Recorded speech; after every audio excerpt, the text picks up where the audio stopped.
What's up? What's up, YouTube? It's your boy Sanchez 405. Come at you. It's on the Warpath, y'all. Don't really need those right now. But coming today, we trimmed it down. Trimmed the roster down. Kind of like what I just did to my head here. The roster is trimmed down to 53 for the Burgundy and Gold in the Washington football team. And to be honest with you, I think we had a shock to the system Friday. And I'll get into that in a little bit here. But if you're new to the channel, make sure you subscribe, hit the bell so you get notifications anytime there's new content posted to the channel on the pathway to 1,000. And we are on Periscope, Twitter, whatever it's called now. Is it still like Twitter, Periscope, whatever? I don't know too many people that use Periscope, but just for that platform. Anyway, appreciate you all coming along for the ride here today on a Sunday. But don't forget, on the pathway to 1,000 here on YouTube. So make sure you subscribe. I'll be giving away a gift card to the NFL shop for the subscribers, so you can follow me here on Instagram so I can communicate with you. What's up, Braden? How you doing, man? I gotta get my comments up. Just saw that.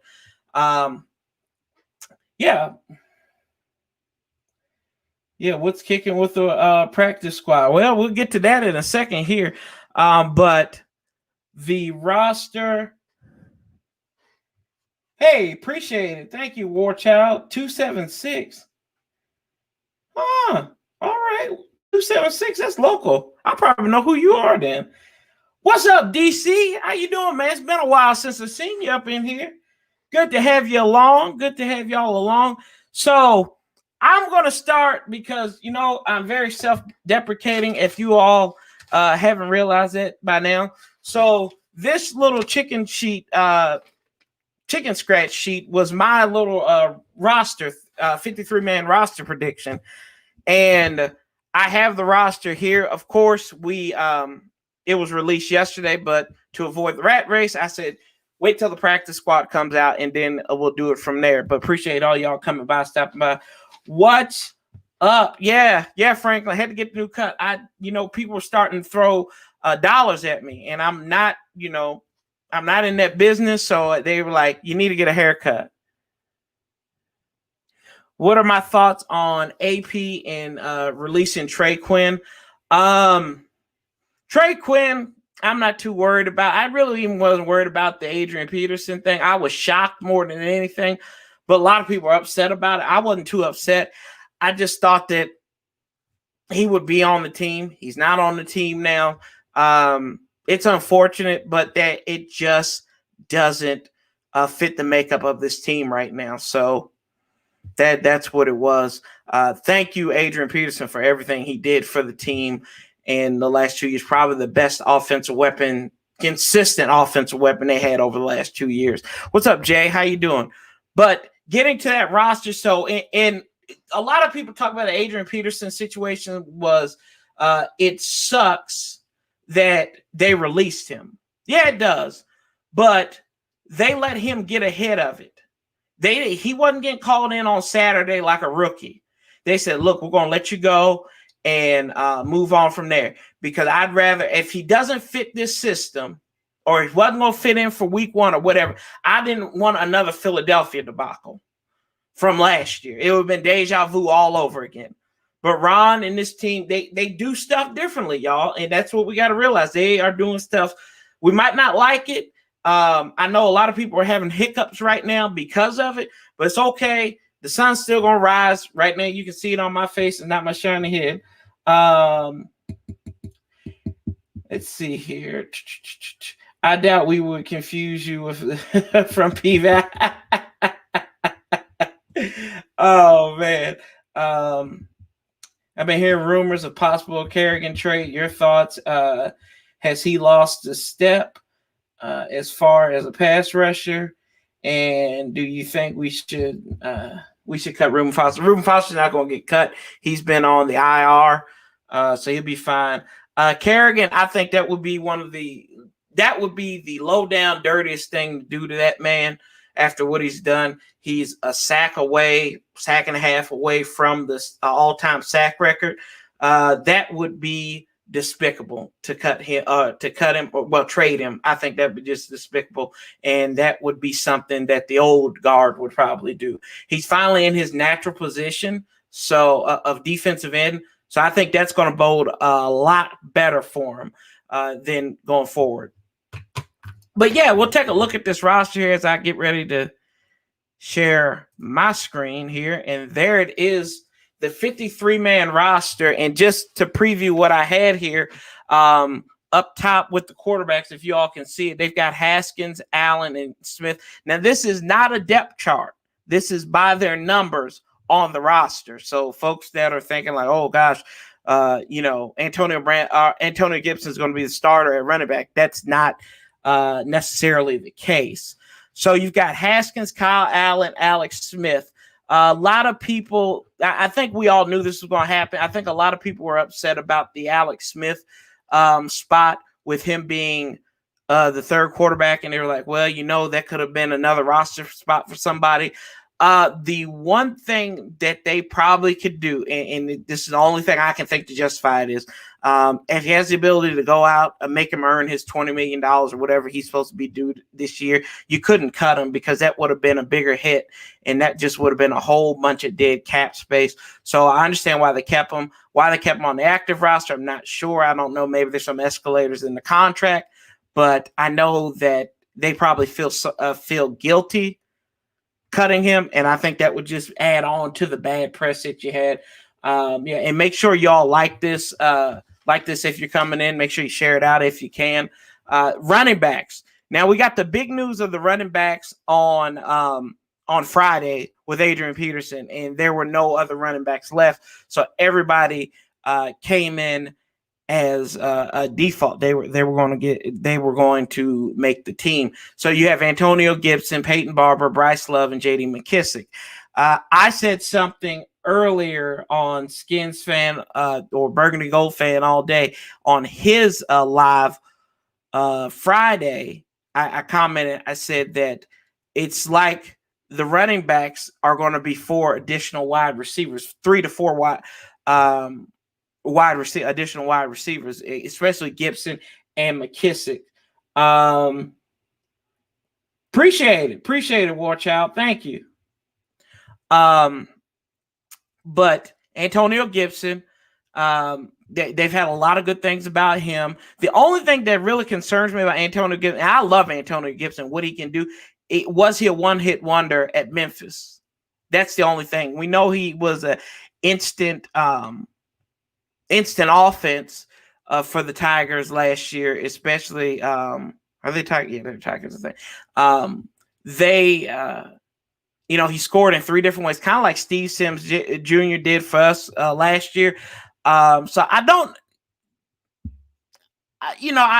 want to throw the baby. I don't want to run the bathwater with the baby in there, but we'll see what that is. Peyton Barber, the most experienced out of all the running backs, makes the team. A lot of people, including myself, we didn't think he was going to make it. I thought we were going to carry 5 running backs. So I thought he was going to make it towards the end. Bryce Love, of course, he's coming off that injury. Had a lot of good plays, a lot of buzz coming out of Stanford until he got injured. And J.D. McKissick as well. I like J.D. McKissick. He was in Detroit, was a running back who was converted from a wide receiver. There you go. That's 6 wide receivers technically. And what Antonio Gibson can do, that is your 7th right there. And Bryce Love can do the same thing as well. And Ron Rivera even alluded to yesterday that these guys are playing Z and X. They were kind of cross-training there. All reports Ravens were about Antonio Gibson. Thank God he didn't fall to him then. Wide receivers, we got AGG, Steve Sims, Scary Terry, Dontrell Inman, Isaiah Wright. Now, this doesn't mean that they couldn't add a wide receiver again. What was it? The kid from Iowa State, I think, that just got released, Hakeem.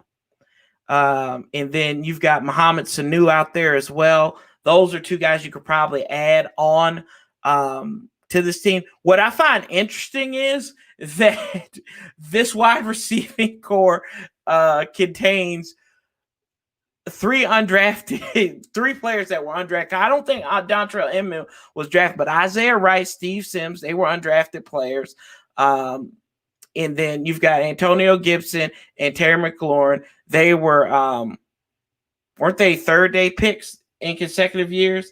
So I don't know, but, we'll see. Very young at the skill position spot. Probably the worst, and we move down to the tight ends right here. The worst spot on the team by far, and everybody's the people's champ. He made the roster again, y'all. Something about him they just love. Jeremy Sprinkle makes the team along with Marcus Ball, who's drawn some buzz, Logan Thomas, who is my favorite to start, and they did nothing to address the tight end spot. I thought Richard Rodgers would have made it just because he is the son of Ron Rivera's buddy and the safeties coach for us, Richard Rodgers Sr. And going back to the wide receivers, I did have Cam Sims making the active roster, but it was okay though. He'll we'll talk about him in a minute. The biggest thing was the offensive linemen, and if I'll be doggone, I think I got every one of these right. So this is who I had: Moss, Sheriff, Roulier, Martin, Christian, Charles, Ishmael, Lucas, and Schweitzer. I didn't put Sharp on there because I did this before he got traded to us. I'm concerned about the corners. Yeah, I understand that. I say the NFC. I say that because the NFC is wide receiver heavy. We're going to need to shut down corners. A shutdown corner to have one to back them up. Yeah. So I had outside of. Wow. Yeah, I did get that right, I think. So I had Ishmael, Wes Martin, Schweitzer made it as well, Sharp, Roulier, Christian, Brandon Sheriff, Morgan Moses, Sadiq Charles, and Cornelius Lucas. When Sharp came through, I thought maybe that might have spelled the end for Cornelius Lucas, and it also puts a question mark at Sadiq Charles and what his health is like. Jerron Christian, who has been the Carmen Sandiego of this squad, we don't know where the hell he's been at the entire time. So we'll see what he can do. I think he probably will be the starting left tackle come Sunday. And then Wes Martin, I think he's played himself into a win. Keith Ishmael, he can play all those interior lineman spots, the rookie out of San Diego State. David Sharp, I've heard good things about him in Oakland. They did show that Max Crosby, when he kind of beat him on the one-on-ones. So, we'll see there. Brandon Sheriff, if he's healthy, will be good. But it is what it is. And now we finally get to move over to the strong side of the team. So that's 25 offensive players right there. And yep, sure did. I got everyone. So they carried 10 offensive linemen here. And now we move over to the defensive tackles. And they broke this up, defensive tackles and defensive ends. So, and it really wasn't hard for this one. It's Jonathan Allen, Deron Payne, Tim Settle, Matt Ioannidis. We all knew that these four guys were going to make it. I didn't think there was going to be a question about that. That is the strength. That is the muscle of this team. Is the defensive tackle spot, a part of the defensive line. Jonathan Allen, he did get nicked up into practice at FedEx Field earlier this week. Also, you've got Deron Payne, who's looking to bounce back. He had kind of a sophomore slump last year. And Tim Settle, Matt Ioannidis, those two guys. I think Ioannidis is the best tackle we have. So it's going to be fun to watch these boys eat, especially big Tim Settle, too. Local boy from Prince William County, went to Virginia Tech. So he's been all in the area all his life. Defensive ends, and there was rumors about Ryan Anderson getting traded. I didn't think that was going to I didn't really think that was going to be a thing. I know a lot of people were kind of looking on Twitter and saying, like, there were rumors of it. Ben Standig of The Athletic, interviewed Jack Del Rio, and Ryan Anderson was like one of the 2 or 3 people that he had mentioned as rising up. So I didn't think he was ever in danger of not being a Washington player. So good to see him there. Montez Sweat, Ryan Kerrigan, Chase Young. I think the surprise out of all of this, though, is James Smith-Williams, who is a physical specimen. He's a strong guy, but he can't stay healthy. That was his problem. That was his knock in at NC State. But he's a leader, though. And Ron Rivera kind of talked about his versatility in that respect and what he can do. So that is your defensive end spot. He can play line. He can play interior. He can play outside on this defensive line. So there you go. Your rookies. Your rookies are making it. All your rookies didn't make it, though. So speaking of rookies again, Kaliki Hudson for the linebackers. They did have him listed as a safety, so we might see him sometime there. He's a good special teamer as well. Kevin Pierre-Louis made it. Sean Dion Hamilton, John Bostic, Cole Holcomb, Thomas Davis. I did have Davis, Holcomb, KPL, Sean Dion Hamilton, and John Bostic. I had all those cats making it. I did have Ryan Anderson listed as a linebacker, even though he's a little too big for that. I didn't have Reuben Foster making it. I thought he may go to convert to an IR spot, which he did. Hudson from Michigan had 7 block punts in his career, so he'll be good on special teams. Kevin Pierre-Louis was in Chicago, had a lot of good things said about him during camp. John Bostic had a good season. Cole Holcomb had a nice rookie season. Thomas Davis is the culture guy. He can still play. He's the longest not tenured, but he's the oldest player as far as years in the NFL goes for this team now. They haven't released the depth chart yet, DC. They haven't released that. I think we'll see that on Tuesday or Wednesday, because I think that's when they're going to release the depth chart. So come back. We'll talk about that. Cornerbacks, Jimmy Moreland, Ronald Darby, Fabian Moreau, Kendall Fuller, Danny Johnson, who I didn't think was going to make the team, but they said good things about him. Greg Stroman, another Virginia Tech local Manassas product there. I think I had Stroman making it, and Darby, Fuller.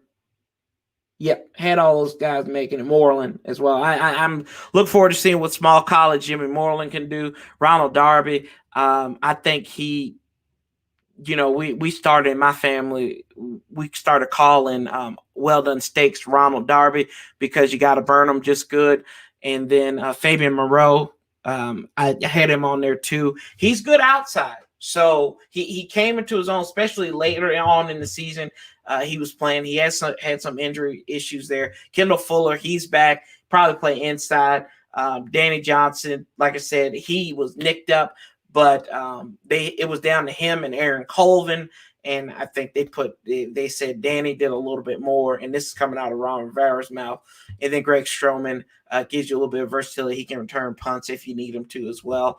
Safeties was probably a big shock as well. DeShazer Everett survives yet again. The special teams captain a few years ago. Landon Collins, who decided to change his number. He gave 20 to Jimmy Moreland, and then Landon Collins took 26. So Adrian Peterson's old number, which was his number in college. And then Cameron Curl made it as well. He was at Arkansas, the safety, so a lot of raw ability there. A lot of people think he came out of the draft too early. Probably would have been like a second day or maybe a late first round pick if he had came back and played ball. But here he is. But the biggest surprise, number 30, Troy Apke makes the roster. Now, I thought Sean Davis was going to do. I thought Sean Davis had the opportunity to come out, rise, and do what he needed to do. But apparently he outplayed. He outplayed him. And he had the speed. People have talked about speed. Ron Rivera said him and Marty Herney watched him at Penn State when they were in Carolina, and they said that was some guy that they were interested in, so they had an opportunity there. And Troy Apke, hopefully he can cover, doesn't get burned out there. He'll be that free safety, and they like to have that safety, that single high safety that inject their Rios defenses. So special teams, Dustin Hopkins, Tress Way, and Nick Sundberg made the team there. Do you think Alex Smith being third on the depth chart is because they're fully not sure he's the same, or is it because if Haynes gets injured and Allen doesn't pan out, we keep Smith? Well, he hasn't been announced as the third quarterback, but that's probably where he's going to go. I think they trust Dwayne, and I think they trust Kyle Allen to do it. I think he will purely be an emergency quarterback for them. He's going to be that third quarterback. I don't think we'll see him active on Sundays. Apke will be our John Lynch. He better be, man. I'm looking forward to it. We need somebody like that. Cam Sims returning to our practice squad. Or is that retiring split, or is that returning? Shoot.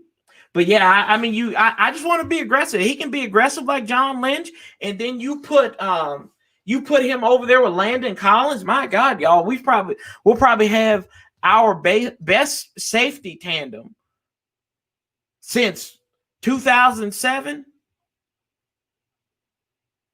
I mean, honestly, we could legitimately have that. It's about time. We haven't had, all our safeties have been straight up garbage. How do you go 13 years and just have trash come in and out?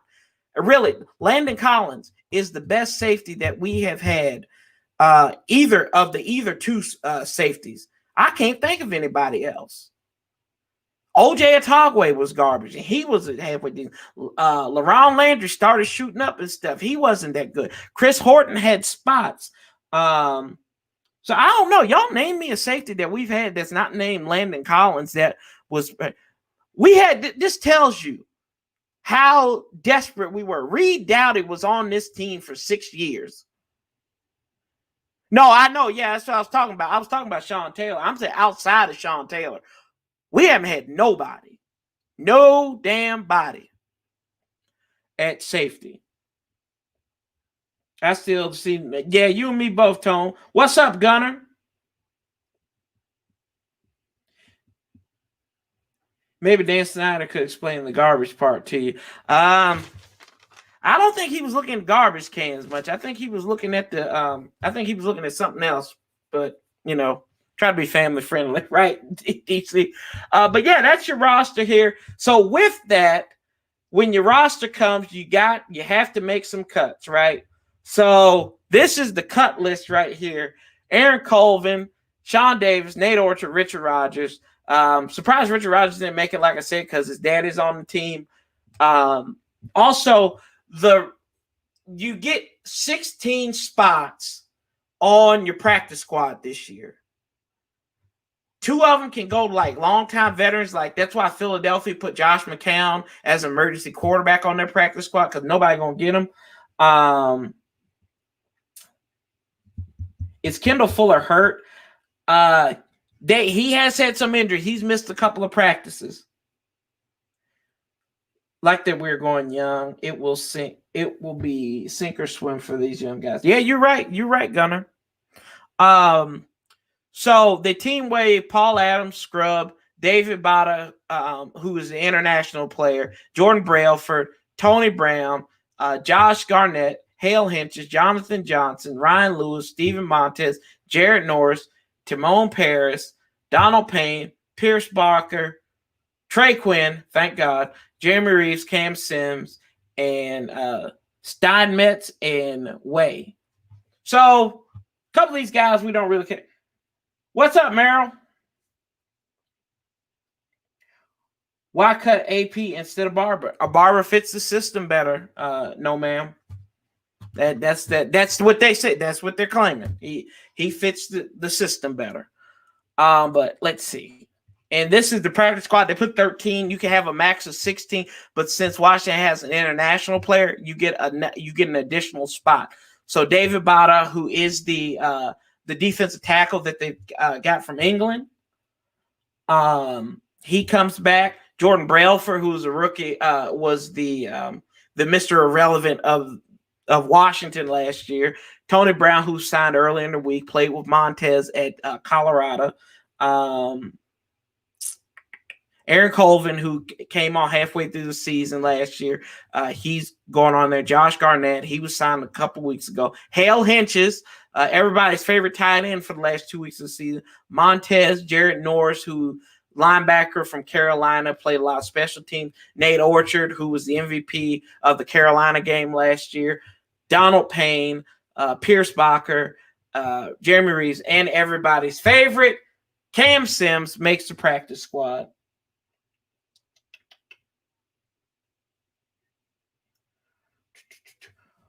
What's up, Meryl? Yeah, DB's underrated. Fuller and Darby and more. Yeah, I think so. Split. I think you're right. No, ma'am. In your opinion, do you think Barber fits the system? I think they know what they have in Peyton Barber because he was in Tampa Bay, and they saw him 8 times, so they know what they have. They know what they like about him. I think he had 800 yards once. Let's take a look at it. While we've got it here, I've got the screen up. So let's take a look at Peyton Barber, right? Since you asked that question, we are going to channel our inner Pedro, and we're going to use the computer screen here.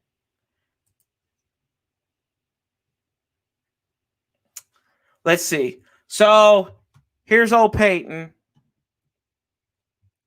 So you got to look at it this way. He's got 1,900 yards to his total. Best season came in 2018. I don't know if y'all can see that. Let me see if I can zoom in a little bit.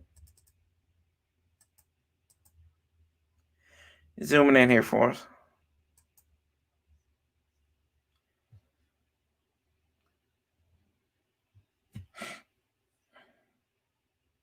There you go. So.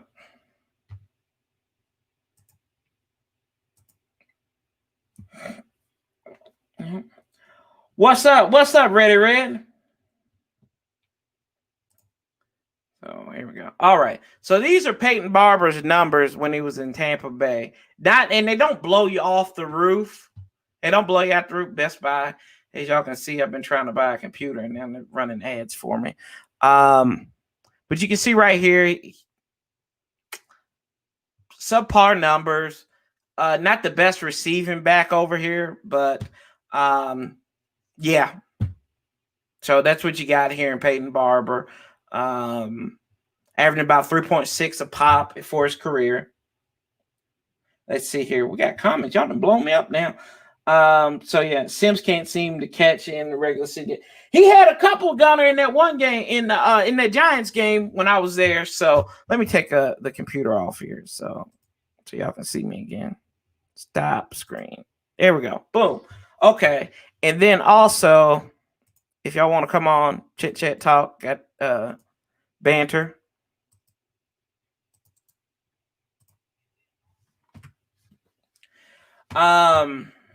Let's see here. Check these comments out.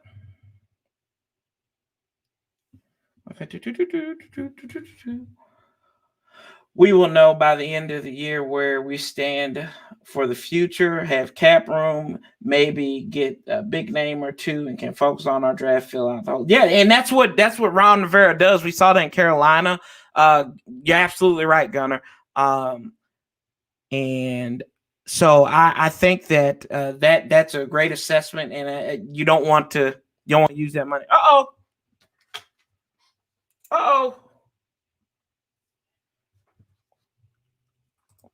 What's up, man? What's going on, man? How you doing? I'm good, man. I'm good. Can't complain.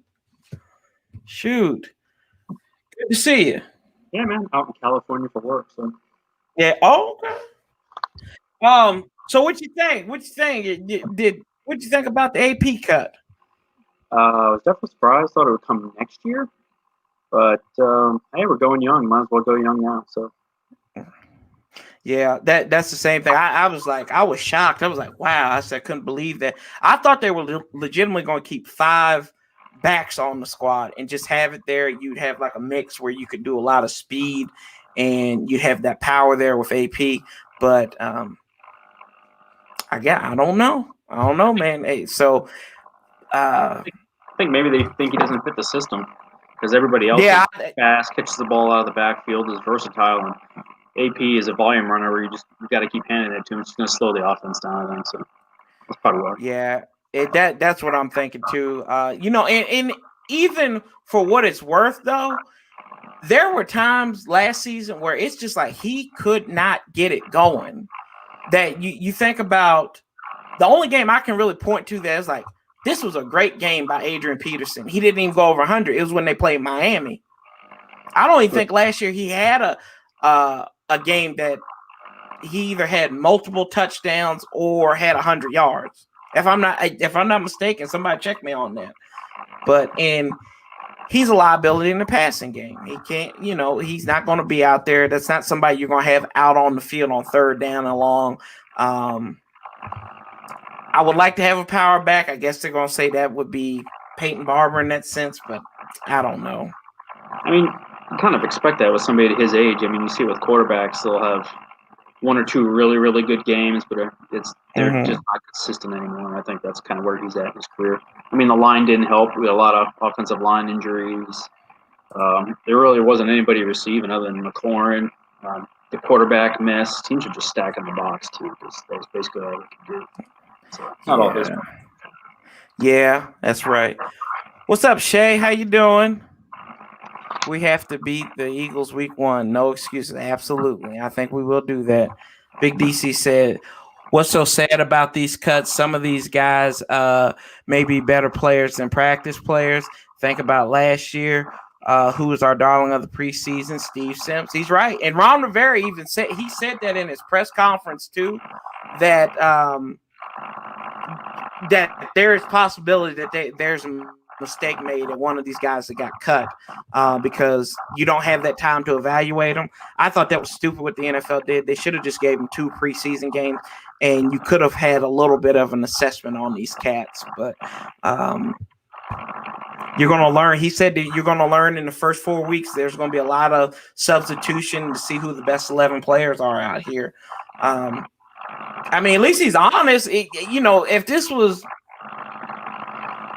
a coach from last year, they'd be like, well, we've got all our guys that we want. This is going to be great, and we're going to go out here and win, and blow smoke. He's being honest. That's what I can appreciate about him. Yeah, but at the same time, I mean, the practice squad's a lot bigger this year, and since nobody else has tape on these guys, a lot of these guys that they ended up cutting, they were able to just bring back into the practice squad. So, I mean, I don't really know if they lost out, so to speak. I don't know. I don't think so. There's only 3 players that they cut yesterday that got picked up by somebody. Paris, the left tackle. He's trash anyway. Yeah, exactly. And then Sean Davis got picked up, and then everybody's favorite, Jay Gruden's adopted son. So now Sean Davis went back to Pittsburgh. Yep, they put him back on back there in Pittsburgh. Let's see here. What's up? Ready Red says, "What's up?" I missed all these damn comments. Let me see. Finally got a haircut. Yes, I did. Dollar Bear had to get one. What's up, Dubs family? Hey, I'll let you if you got anything you want to say to Dubs. Oh, he knows how I feel about the Lakers.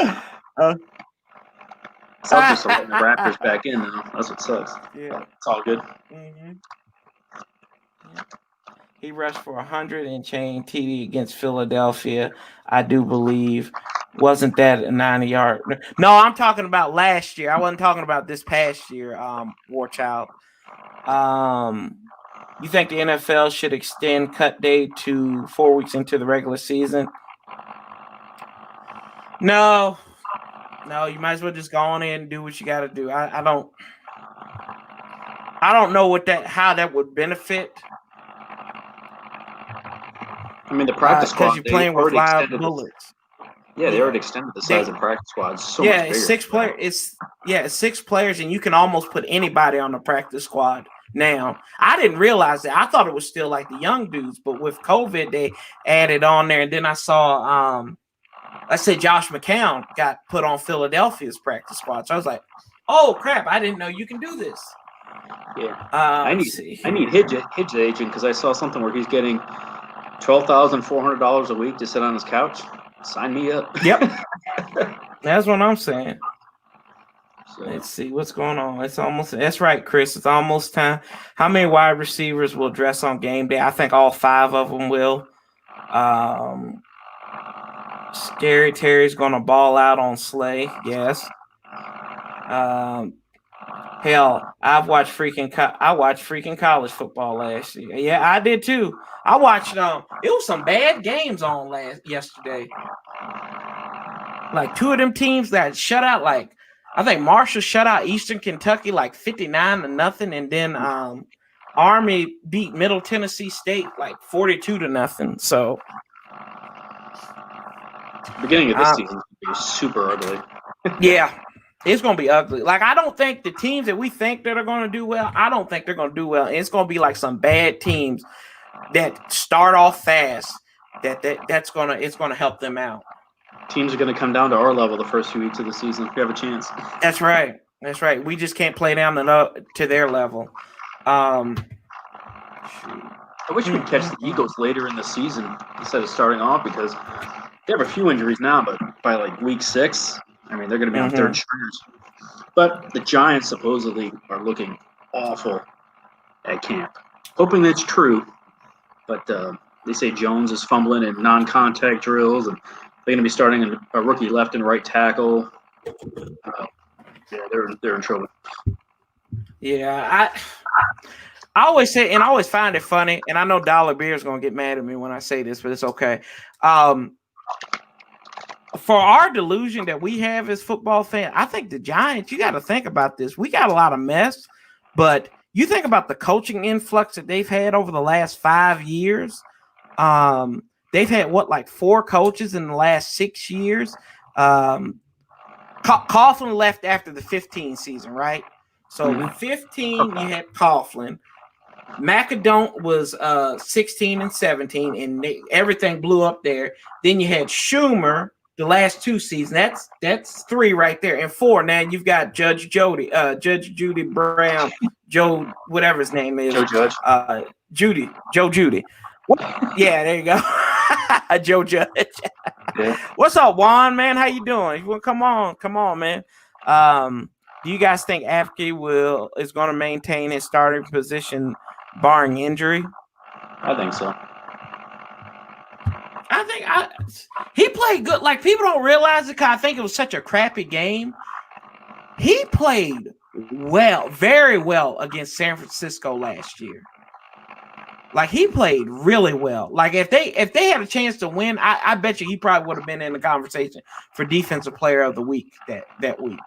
Just how he played in the rain and the conditions and everything. I think a lot of it boils down to coaching. I mean, yeah. That 3-4 defense was just terrible. Kerrigan, a lot of these guys are built for a 4-3. So you had linebackers trying to cover tight ends or running backs who have no business covering tight ends or running backs. And guys are just running free in the backfield because there's no pass rush. And guys are just running. So we'll see. We'll definitely see this year. We'll have a pass rush, so we'll see how the secondary will do. Yeah. No, I think you're absolutely right. And what does that say about Ryan Kerrigan, though? He's played out of position for, 10 seasons? And to do what he's done on this team, and now he's finally getting to play his natural position.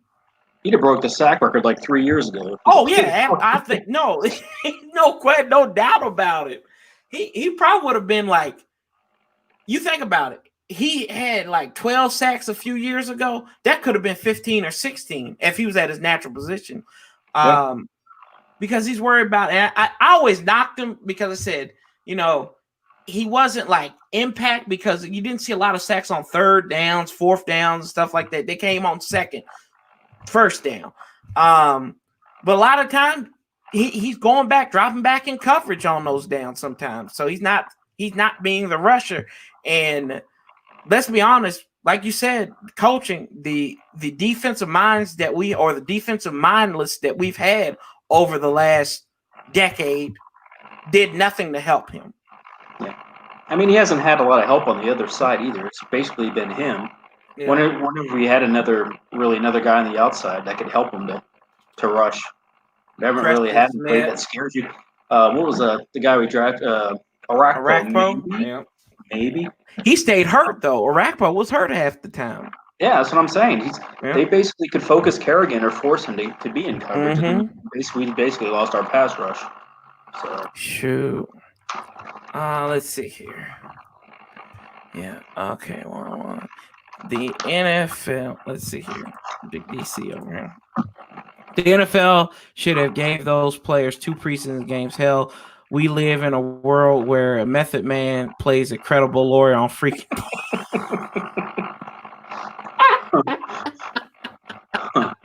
That's true. He's not wrong. He ain't wrong. Yeah. You think Isaiah Wright will be the punt kick returner? Yes, I do. I believe that because I think Steve Sims is more valuable on offense. Would you say? Yeah. You can't have your number 2 receiver out there trying to catch punts with. If Kelvin Harmon wasn't hurt, maybe every so often, but with Kelvin Harmon being out and he's your number 2 guy, you can't have him right there. Yeah. You can't take that hit. That's instant offense right there, and we saw it last year. Let's see here. Ready Red, being Ready Red. Told y'all, is he the one from Let's Change You? I don't know if you answered that one. Carl, 2 Pro Bowlers, my boy. I ain't even going to say anything negative about Ron. Prayers up to him and his family from Giants Nation. I hear you, Dollar Bill. We appreciate it, pal. One of the giant the cowboy YouTubers is that Lyle Collins is on IR because he came into camp out of shape. So he's going to be on IR for a few weeks because he came into camp fat, basically. Oh, so Sean Lee's already on IR too, and they brought Brandon Carr back, but he's on the practice squad. So. My gosh, well, Sean Lee. I mean, Sean Lee is like poor guy. He's a good player. Yeah, I mean. Sean Lee goes on the IR like most people go to the gas station. I mean, there ain't nothing. He's our Jordan. He's basically Jordan Reed for them. Yeah, pretty much. And he's then you got like really good, but he's probably out with it. Then you got old Lurch there at linebacker, and what's his name, Vander Esch. That's how he comes on the field every time with his neck. He's like, what? We'll see how he heals up because he went out with that. He had that neck injury from college. Played a couple years, no problems, but I guess he aggravated it last year. So I mean, he's up for a contract coming up soon too. So yeah, he's been all right. He's been good. Like I give Vander Esch a lot of crap, but the kid when he's out there, he can ball. Yeah, Cowboys fans hated that pick because like linebacker from Boise State, though he's actually played really well. He looks like a linebacker. That's the thing, too. Like, when you see, like, that's what I think of a linebacker is him. I'm not giving him a lot of credit because of the team he's on, but it is what it is. Will Red get ready for the Predator coming to you live? Uh-oh. You talking about Dan Snyder or Chase Young? Larry Michaels, maybe? Yeah, Larry Michaels. Electrifying. What's going to be Haskins' stat line next week? 230, a touchdown, maybe a pick, and they win. I don't know. They're going to run the ball a lot. It's going to be ugly. It's going to be. Yeah, it's not going to be like I even said like so they're going to score 30 points. I think they'll probably struggle to score 20. I don't know why I said 30 something. The Eagles have the advantage. They're bringing back the same coaching staff, a lot of the same players, but I mean, you got starting right guard out. I think Lane Johnson's still out. Jason Peters won't play left tackle without getting a pay raise. Their starting left tackle's out. Miles Sanders is already banged up. Rager's out. Alshon Jeffrey's still hurt. They're trying to trade him. So, I mean, it's basically going to be the Zach Ertz and Dallas Goedert show next week. Well, I know people who have him on the fantasy team, so they might need him. What's up, T Studio X? What do you think about adding Sanu? Nah, I'm good. You want fantasy? I like Sanu. I'd prefer Sanu over Inman, I think. The only time Inman even did anything was when Keenan Allen got hurt out there in San Diego, and they were like 5-11 that year. So I don't know. I like him. I would like him, just somebody that, and you can do more things with Mohamed Sanu. So if you want to get tricky with him, you can throw that pass. You remember when they played us when he was in Cincinnati, and we didn't know what happened. It's like, what's that guy throwing that ball down there for? My thing is, like I said earlier, we're going young, and whoever we have, there's just a stopgap for the year anyway till Harmon comes back. So we already have Inman. There's no need to go out and grab somebody else and have to let one of these young guys go to the practice squad or cut them over for somebody you're only going to have for a year. I mean, we're not Super Bowl contenders, or right? Probably not even playoff contenders. But I'd rather just stick with the young guys. Yeah, I hear you. I still think this is I've said this before. I think the floor for this team, I think they're going to at least double up the win total from last year, so that gets you to 6, and I think they can back into 3 games. So I say 9-7. I think that's where they are. They can be a 6-10 team, but if something goes right for them, they can be a 9-7 team. Yeah, I mean, I think even if things go right, I don't see them getting over 500. I think they're kind of like a 5 to 7. I think if things really go well, we're probably 7, maybe 8-8. But our schedule is super tough. Yeah, we got a lot of young guys. We're gonna, if not having a whole lot of season, what's the injuries going to be like? If we can keep the offensive line somewhat intact, maybe we have a chance. But I think you're going to see a lot of soft tissue injuries, a lot of guys out for a week or 2 here and there, especially these first few weeks. So it could be real. I think it's going to be because you're going to test your conditioning in these first couple of games because you haven't had any really live contact. The quarterbacks haven't gotten hit yet, and that's going to be how they're going to react. That's why you don't send Alex Smith out there. Well, Ron's going to have him in shape. If this was Jay Gruden's team, those guys would be gassed in the first quarter because, I mean, he wouldn't have shape. No. What was it? They'd be gassed in the first quarter. I mean, we'd probably be up 7 or 10-0 like we were last year, and then we'd be gassed, and then the Eagles drop 40 on us in the second half again. 1-5 in opening day games with Jay Gruden, and that was, I mean, my goodness. Yeah. I went to my first home game. Paul's with us first week. When'd you go? I went to my first home game last year in a long time because I live in Florida now. So I usually go to, if they come to Tampa, I go to Tampa. But took my buddy of mine, because my friend from Rhode Island has season tickets, went to the Bears Monday night game. Ugh, it was bad. Dear Lord. Not only was the game bad, but I couldn't get over how many Bears, half the place was Bears fans. I'm like, it's the Bears. Yeah. I remember going to FedEx early or even older RFK, and it was, you'd have a handful of other teams' fans, but when there's more boos and cheers when the team's coming out of the tunnel, it was just awful. It was terrible. Yeah. Hey Nadia, how you doing? Let's see here. Where am I? Yeah. 2021, Isaiah Wright might be our number 2 running back. Just saying. I mean, you could be right, Vance. We don't know. Valor Watts said 280, 3 touchdowns, and INT. I don't know, man. Larry Michael hasn't been seen since the allegations were made against him. Yeah, that's probably a good thing. Hakeem Butler, that's who I was thinking about earlier. Cowboys are complete trade. I'll just put this one up here so Reddy can read that for us. Gibson over under 180 carries on the season. I'm going under.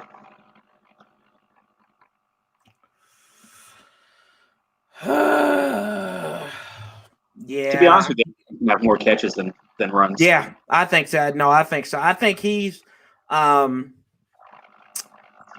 I think. I think he could be like a 750, 500 back, maybe. So he catches for 750, maybe rushes for 500 yards or something like that.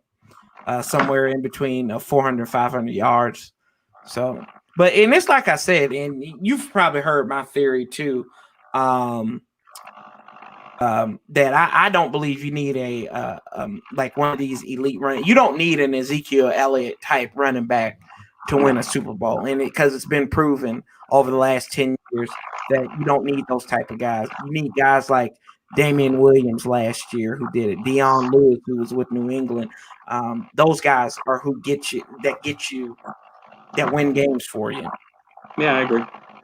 Gibson, I think I really like Gibson, but what scares me is that, I mean, he hardly had any carries in college, so we don't know how. I mean, he's a bigger guy, but how's his body going to hold up? He's not used to taking the bangs. Right. So, do you really want him out there trying to get 180 carries to 200 carries this year? Probably not. And he's then Love coming back from a serious knee injury, so he's probably not.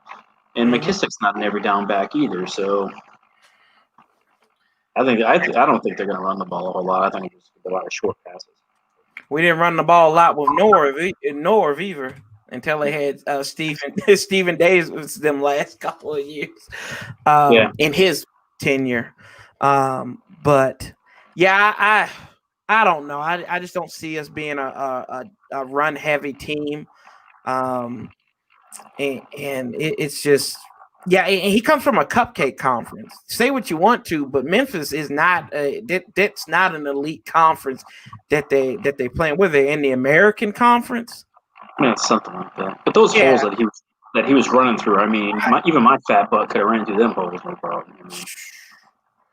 Yeah, there's and they specialize in offense out there. It's like if you say, that's why I'm always skeptical of players that come out of the Big 12. Because a defensive game is 35 points given up. It's like people. I think I'll hit on Dallas for a second. I think CeeDee Lamb will be all right in this league. How well he's going to be, I don't know. Just because where he comes from, they score 60 points a game in that conference, and they give up 40. So.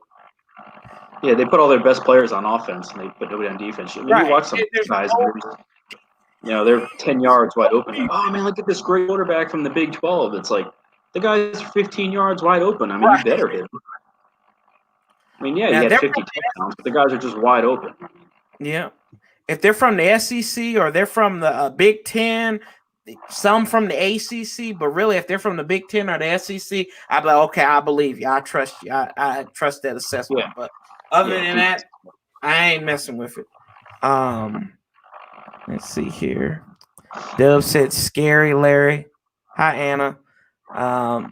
Bears was one of the worst games last year. It was one of the worst. It was one of the worst first halves of the season. But you think about it, they were still in it.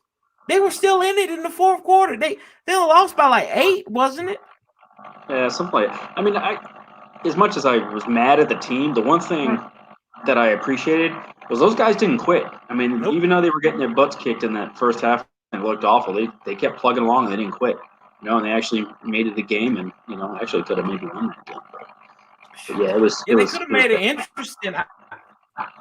Is the quarterback you had, though. Keenum was feeling himself because he hadn't turned the ball over all season up until that point.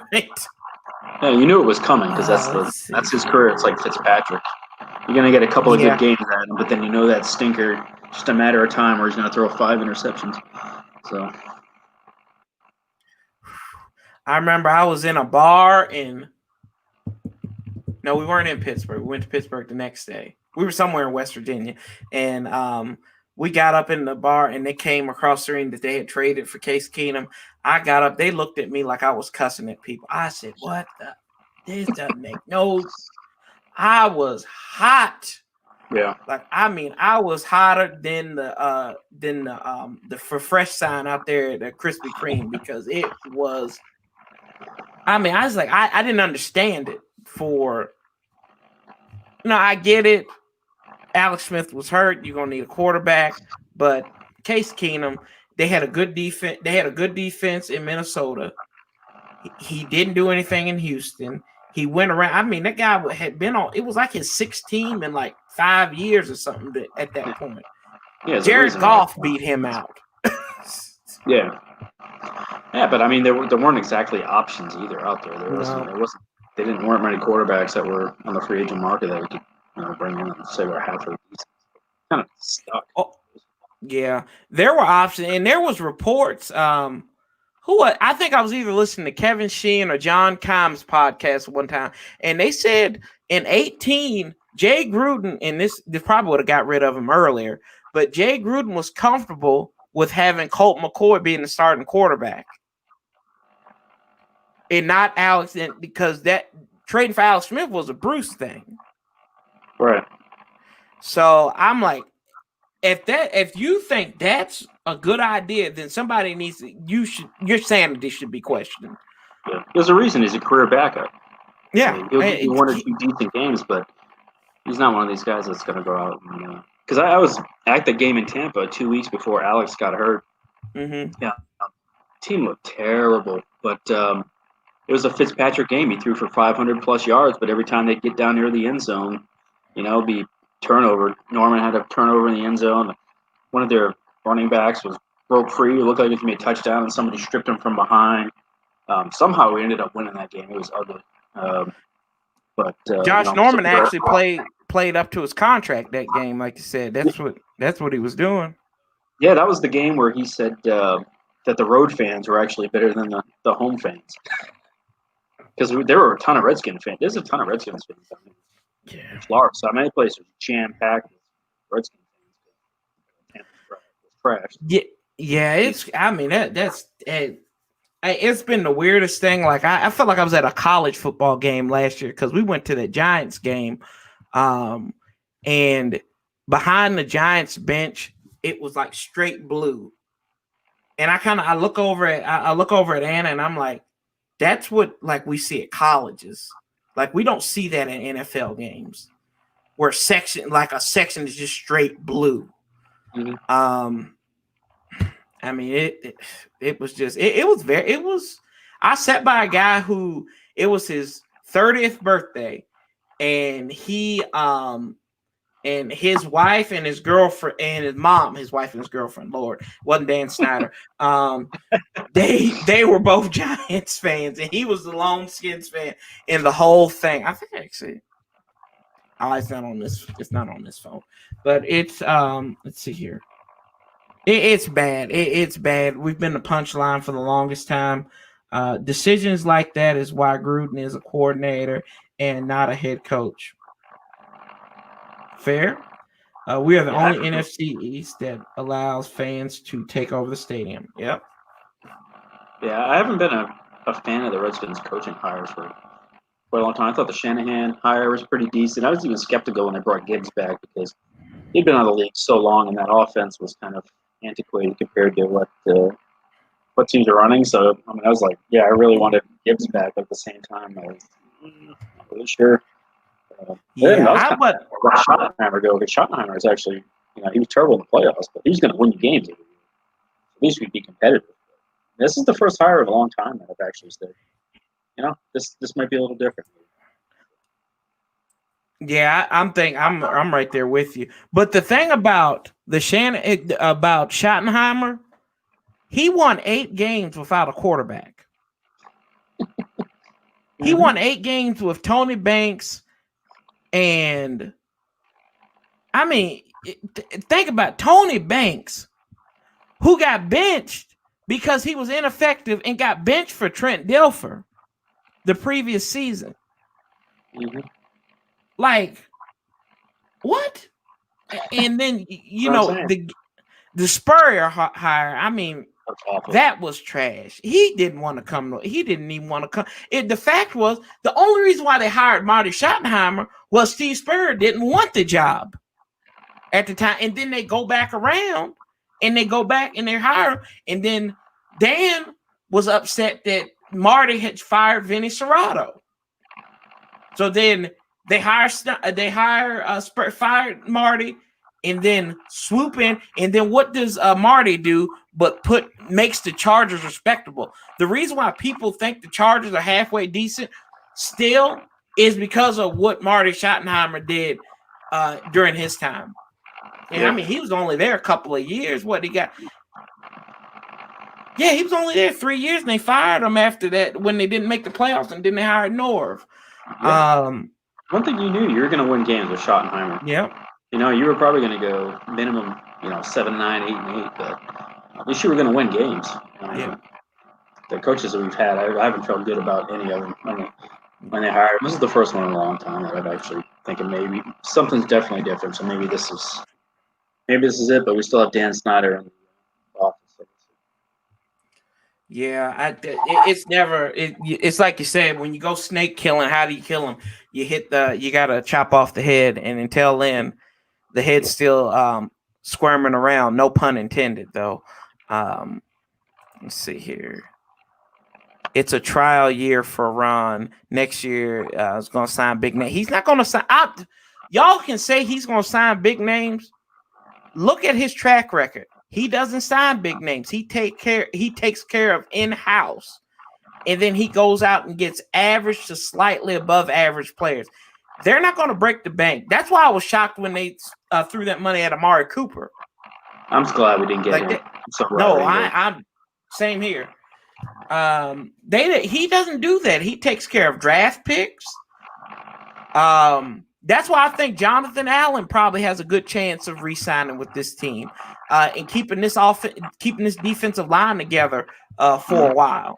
I really do, because they're going to take care of in-house dudes. They're not going to go out and spend the farm on some big veteran running back and wide receiver. What other homegrown guys do we have that are up for contracts? I think is Apke up next year too? Yeah. Apke's probably up because 17. Yeah, because he got drafted.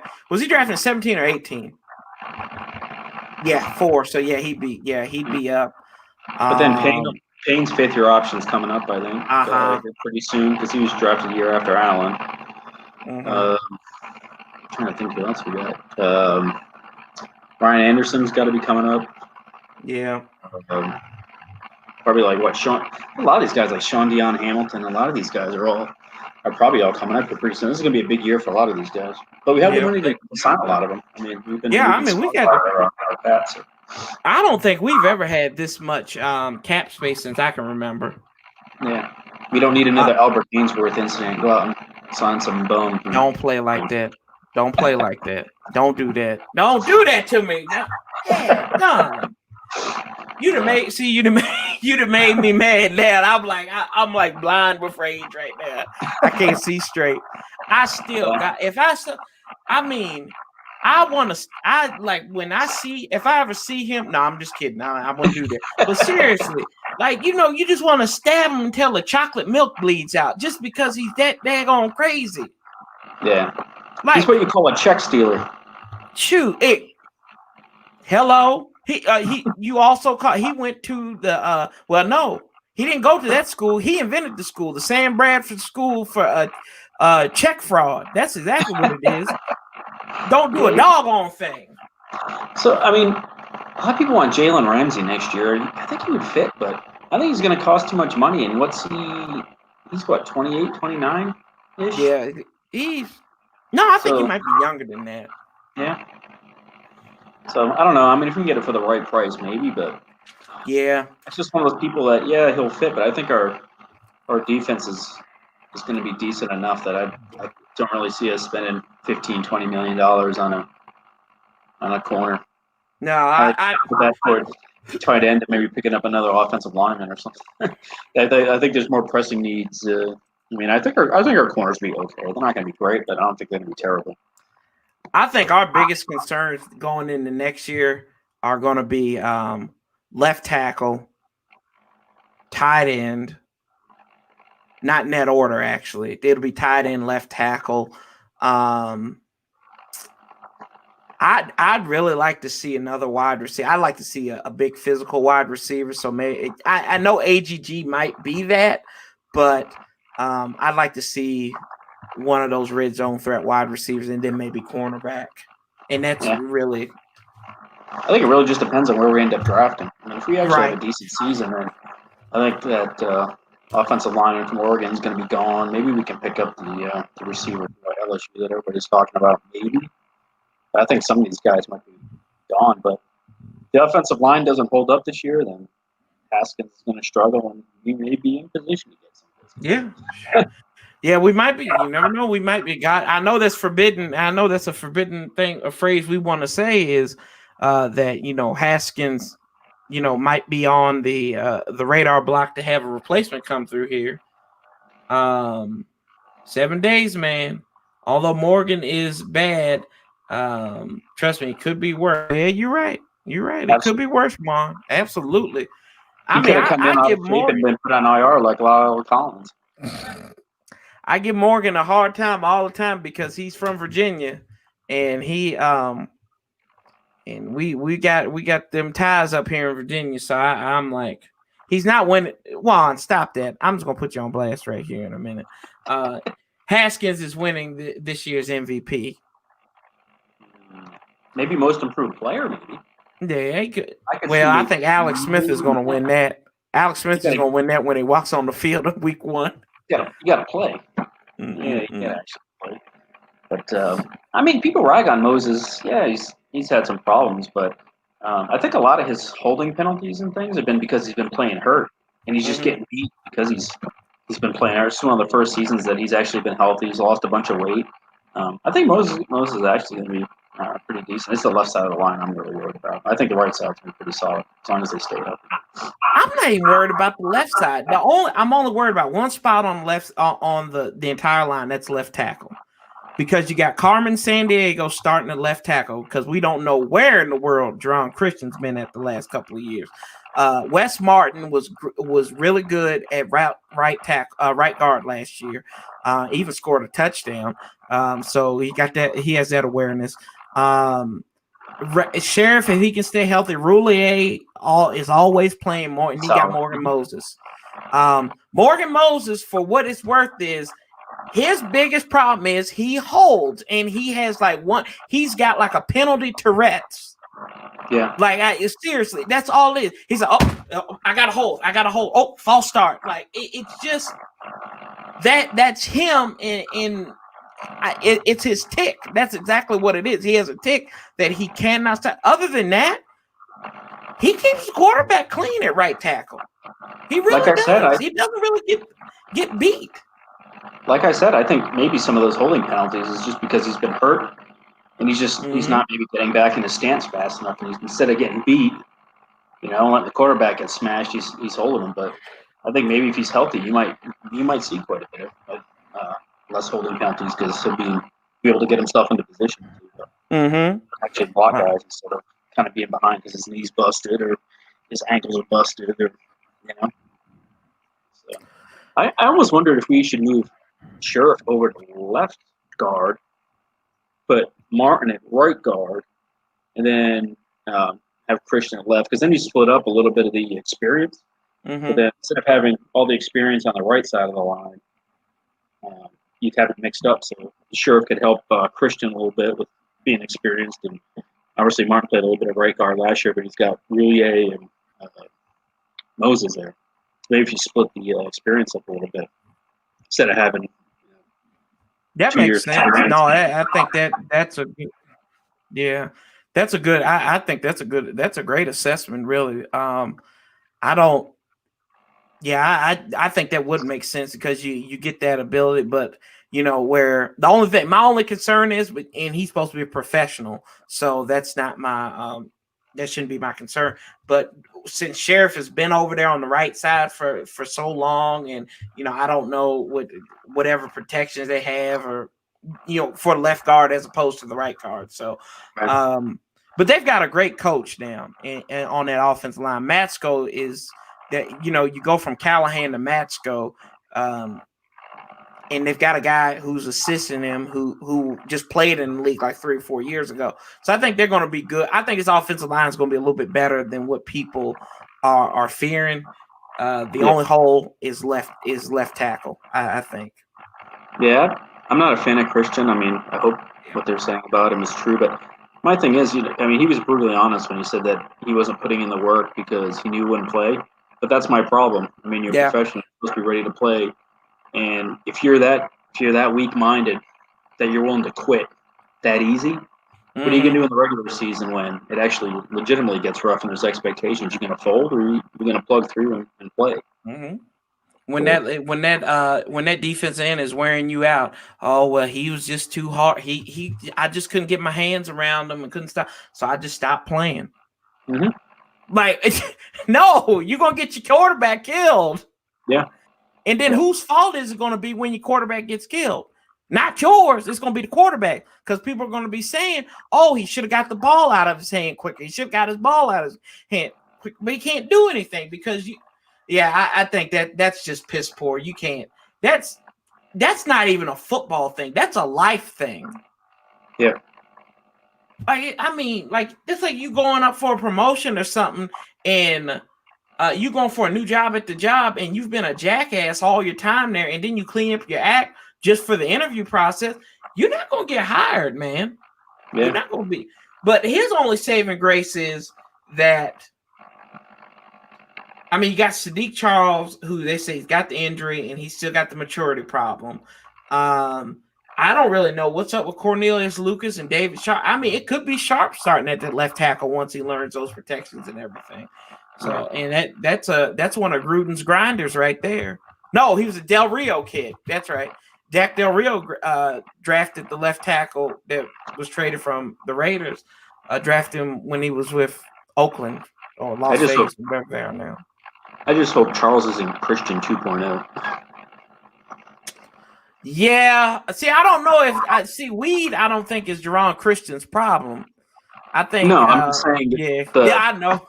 Being immature and just whatever. Just kind of lackadaisical about things. I mean, I don't know a whole lot about him, but I'm hoping that's not the case. Let's see here. No. Keep the right side intact. Continuity intact. D-Law is going to kill that fool. Okay, Red. Ron will make. Ron going to make a trade. Yeah, he didn't have a good season after he signed all that contract. That big contract that he get wasting money.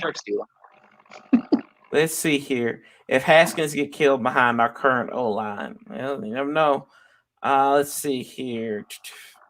Stop with the Cowboy. Our surprise wins of the season: Rams, Seahawks, Eagles, and Cowboys. I think 2 of those aren't surprise wins. I think they do beat the Rams, and I think they'll beat the Eagles. Yeah. I don't think the Rams are going to be as good as people think. No. They've had to get rid of so many players, and they gave away so many draft picks to get those players. I think the Rams are pretty bad. Has Sean McVay even had a first-round draft pick since he's been there? I don't think so. It's like, I mean, so they're drafting day 2, day 3. So that's a no. They haven't, because remember, didn't they trade up for Golf? First-round pick, wasn't he? Yeah, Golf was, I think. Okay. Yeah, because when was Golf drafted? In 16? Like 4 or 5 years ago. Jeff Fisher's last year. So it was 16. Right, yeah, it was 2016 he got drafted. Who else is it? Let's see. I can't think. Yeah, I think that's right. I don't know, but they haven't had a lot of draft picks. No, they gave up. They gave up what, 2 first-round picks for Jalen Ramsey? Did they give up a first-round pick for Dante Fowler? They might have, and he's not even on the team anymore. Yeah, he's with I think the Falcons, right? Yeah. Yeah, so they haven't done anything. And I don't know how Sean McVay's going to be. I don't know how he deals with adversity. That's the thing. Like, he hasn't been tested yet. in that sense. I mean, granted, they were tested a little bit last year, but he's never had this where the chips have been down in his favor. Everybody has thought that they were the golden child when they started putting wins together. I think they're going to finish in last place. I think the Cardinals are going to be better than them. See, I think the Cardinals are overrated too. Yeah, I'm not sold on Kingsbury, but I still think they're better than. I think they're better than the Rams. I mean, just Hopkins and Murray together with Fitzgerald is way better than what the Rams got going on with Kupp and Goff. I mean, Kupp's decent, but I think Goff is trash. They have Wood. Do they have Woods still there? Not sure. I haven't watched their roster too much. But, let's see here. Iron Man's gonna push Allen out the door. Talking about Ionitis, I guess. I don't think so. There's a lot of leadership there with Jonathan Allen. Darius Geis is back on social media. Whoopee. Marty should have gotten more time. Absolutely. Which is why all of our young coaching talent was never retained or promoted. Bruce did not want anyone that was more knowledgeable than him in any decision-making position. Yeah, I mean, it's true. What's up, Brad? We have three starting, three head coaches in the league right now that were all on the Redskins roster. You got Kyle Shanahan, Matt LaFleur, and Sean McVay. Yeah. And all three of them have done really well. And then Jay Gruden will be an interim head coach in Jacksonville, probably. Oh, yeah, Jason Garrett's going to be coaching the Giants here in 2 years. Book it. Yeah, Judge Joe Brown, he'll be or whatever the hell his name is, Joe Judge. I know what his name is, y'all. I'm just kidding. Let's see. He had coaches out running laps with the players for screwing up recently, and the players are like, "Oh yeah, we like it." It's not going to last. If they don't win, if they don't start winning, they will turn on him so fast over that. So I don't try. I didn't like that. I didn't like that move that they made. I didn't like when they hired Schumer because he didn't do anything in Cleveland. So what do you think that he was? No, what got him that job was his work that he did with Case Keenum. That's what got him. That's what got him good there. And now, but just think about it. Daniel Jones, we're one Daniel Jones injury away, maybe another one away from seeing Colt McCoy starting for the New York Football Giants. Yeah, I guess they said Jones hasn't been that good. They had their team scrimmage the other day, and they weren't allowed to hit the quarterback, but I guess they were still getting strip sacks on him, even though they couldn't hit him. One guy on their team had 4.5 sacks on the scrimmage, so I guess Andrew Thomas hasn't looked good, and their right tackle they have has been terrible. So Chase Young and Montez Sweat are awesome. There's so many fumbles. Oh God, I'm looking forward to it. Looking forward to it. I think. I don't know. I just think the Giants. They are the Giants are like our twin brother. Like they really are. They're like we're looking up to aspire to be what Philadelphia and Dallas has been. As far as winning, not anything else, but because it always seems like we're fighting for the bottom of the barrel, and then it's those two teams that are, the Eagles won the Super Bowl a couple of years ago. Dallas is in some delusional land that they're actually going to do something. I think everybody's just trying to be Philadelphia for the most part. So I think we're in a good spot, though. I mean, if you look at all the stuff that we've done. Between all the back office things and coaching, we're in so much better shape than the Giants are. I don't think Dave Gettleman's that good of a draft. You're like, oh, you brought in Saquon Barkley. I mean, you had the number 2 pick in the draft. Could you really? You and I could have made that pick. Yeah, you and I could have made that pick. Like the 14th pick or the 20th pick, that kind of stuff. They haven't really done that well, other than those super super high picks. I mean, even when he was in Carolina, he wasn't very good. Then they got rid. I think they're in a lot better shape than the Giants are as far as an organization. Cool. Yeah, I think they're on shaky grounds. They just know how to hide it a little bit better than Washington does right now. Jerry's been in some stuff. Oh God! Oh yes! Yo, come on now. We know Jared been up in there. Oh yeah. Oh, you know Jared been up in there. Jared probably got he got a pool probably full of cheerleaders and everything. That's what that yacht's for. That's what I'm saying. Yeah, he said he's like, well, we're on international waters. Anything can go now. So. Fact. Oh man. But yeah, I think we're in a lot better shape than the Giants. Eagles are going to be in tough shape next year. I think as of right now, they're going to be 60 million over the cap next year, something crazy like that. Because a lot of these contracts that they've signed are all backloaded, so a lot of them are going to hit next year, like Carson Wentz. They're trying to re-sign Zach Ertz, which I don't know if that's going to happen because he wants a lot, but they have Dallas Goedert coming up, and Zach Ertz is turning 30-ish. He's getting up there, so you don't want to pay him a lot. So you have to pay Goddard.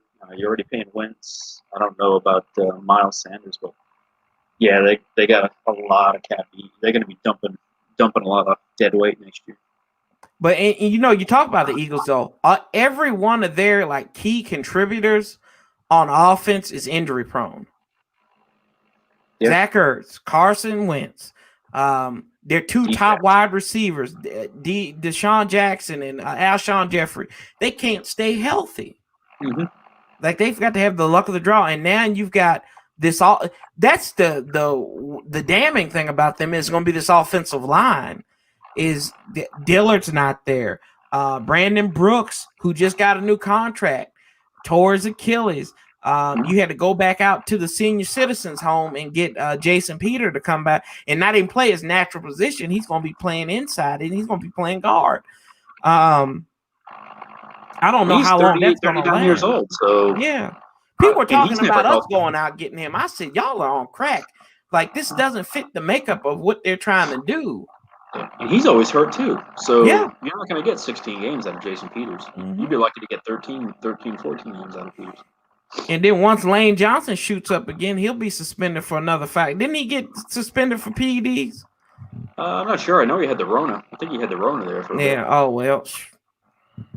Because he had that offensive lineman's camp, I guess. And a couple weeks later, he popped for the Rona. So, Jiminy Christmas. It's going to be interesting. The NFC East is going to be more interesting than it's been in a long time. I really don't. It's going to be bad. Yeah, I don't know who's going to win. It's setting up for like a 2015 finish.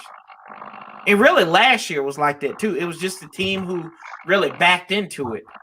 The Eagles stayed healthy. In my opinion. Yeah. Yep. Like nobody's going to take this division by storm. No. And that's why I think there's an opportunity for the football team to be in it. I actually broke it down on Friday and ordered some football team stuff. So. Oh, nice. Yeah, once they were getting ready to change the name, I got on NFL.com and ordered up a couple of things. So. Yeah, I ordered a polo to wear to work, so I wear that sometimes. But I got a hat, and then I got those hilarious shirts, like my the Culture is Damn Good shirt that I have. I bought off the website. So it's like winning off the field since 1999, and I think 17 I've got coming too. So but I think the Cowboys are going to win it by default. But the Cowboys will do Cowboys things where they should have probably 11 wins, maybe 12 wins, but they'll end up 9-7. I think the Eagles are just going to. I don't know if they're running the same problem with us, where it's the coaching and medical staff that's causing the injuries, because they didn't have this problem until a couple years ago when Doug Peterson showed up. So I don't know if it's kind of like a Gruden thing. But they're going to be so injury prone. They're going to win a bunch of games in the division just because the Redskins and the Giants aren't very good.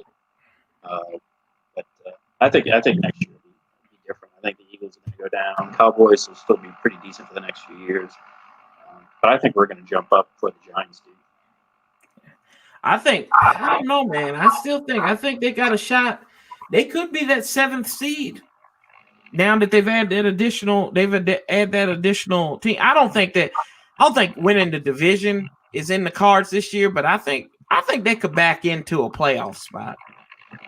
Yeah, I think there's only going to be one team out of the NFC East that makes the playoffs. Yeah. I think if you could possibly legitimately have 3 teams from the NFC West make it, or even from the NFC South. The Falcons started to play a lot better at the end of the season last year. The Bucks might get off a little bit slow with a lot of new players, but they'll be right there. The Saints. Not sure what we're going to get out of the NFC North. I think the Green Bay Packers were a little bit overrated last year at 13-3. They weren't a 13-3.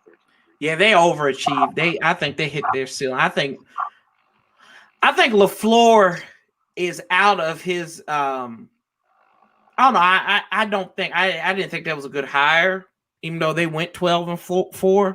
But I think they took advantage of an underachieving Viking squad, and then you had the Bears and the Bears who overachieved the previous year, and then Detroit didn't have a quarterback. Like Stafford was hurt the first quarter of the season. I think the Packers will win that division by default. Minnesota's they had a bunch of defensive players leave. Stephon Diggs is gone. I think there's just so much turnover on that team. I think they'll be solid, but I don't think they're going to beat the Packers. Aaron Rodgers is just too good. You're going to the crap players. Basically, it's him and Parker, basically. Or no, Adams. I don't know. They got that quarterback. They got that quarterback in Minnesota. Oh, Kurt. Kurt, if I die, Cousins. If I die, I'll die, Cousins. So people crapped on him, and I get it, but I mean, really, he was one of the best quarterbacks we had in a long time. Yeah, he wasn't the greatest, but these were actually winning some games with him. You know what I mean? Best quarterback.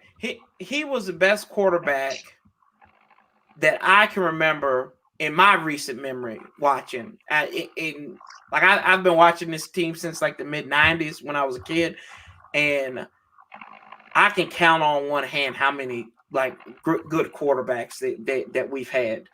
I think he's up there with Brad Johnson. He's probably better. It's probably Kirk Cousins, Brad Johnson, Robert Griffin. Just because he was here so long and he was all right, but he wasn't great. I put Jason Campbell in that list.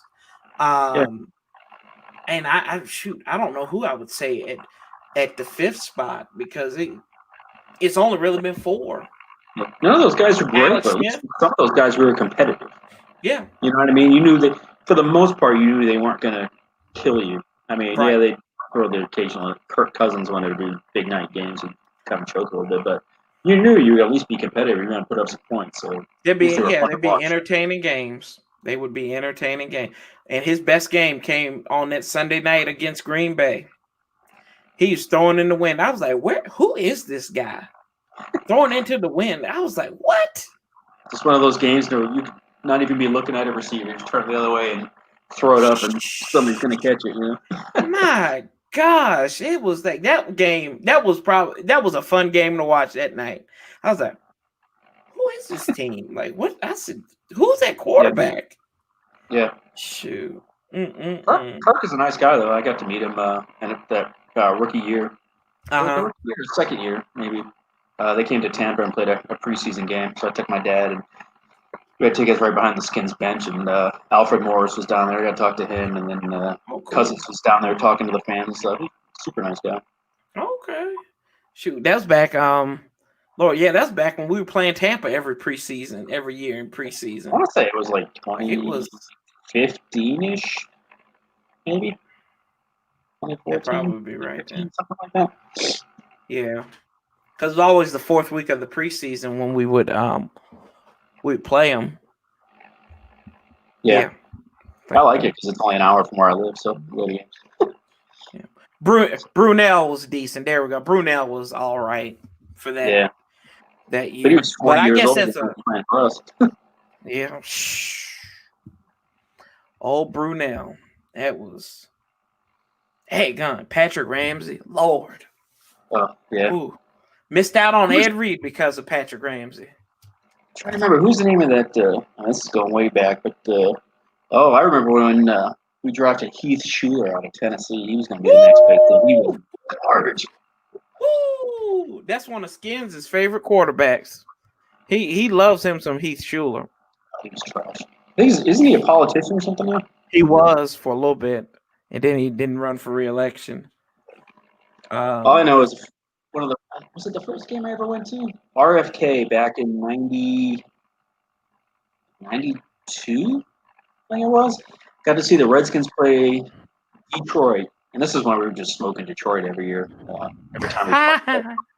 I got to see Barry Sanders light us up in the first half, and then they didn't use him in the second half for whatever reason. They just wouldn't hand him the ball.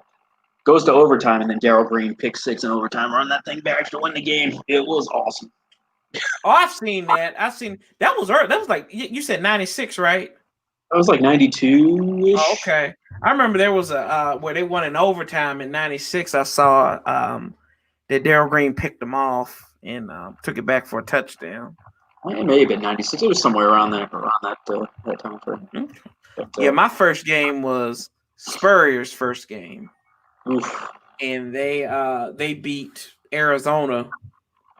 It was a good game. It was a good game. Shane Matthews, one of the 8 quarterbacks they played that year. And, I mean, God, they played every quarterback they had on the NFC East quarterback rankings. Ooh. I don't know if I agree with this one. Haskins 1, Prescott 2, 3 Wentz, Colt McCoy 4. Lord have mercy. Oh, hell no. I don't know about that. I think it's Prescott, Wentz. Just because he has the better numbers, I'm going to say this. But I don't think he's a better quarterback. Jones and Haskins. Just on the body of work. That's the only thing. That's what I'm saying. I think Wentz is better than Dak, but not by much. Yeah. I think if you put Wentz on the Cowboys with that talent, they'd have won 12 games last year.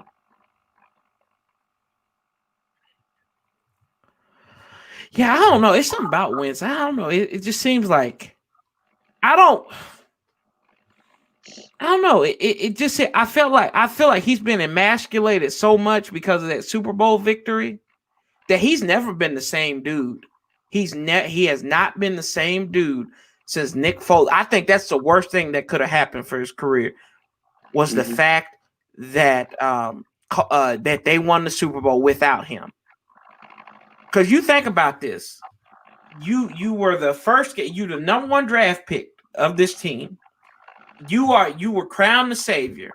A guy who was drafted 5 years before you, been to 3 different teams, and struggled, comes back, does mop-up duty for you, and wins the Super Bowl, and now they have a statue outside of the stadium, and he can't even get off. He can't be a starting quarterback right now. Mitchell Trubisky beat this guy out. I imagine the demons this cat has to deal with.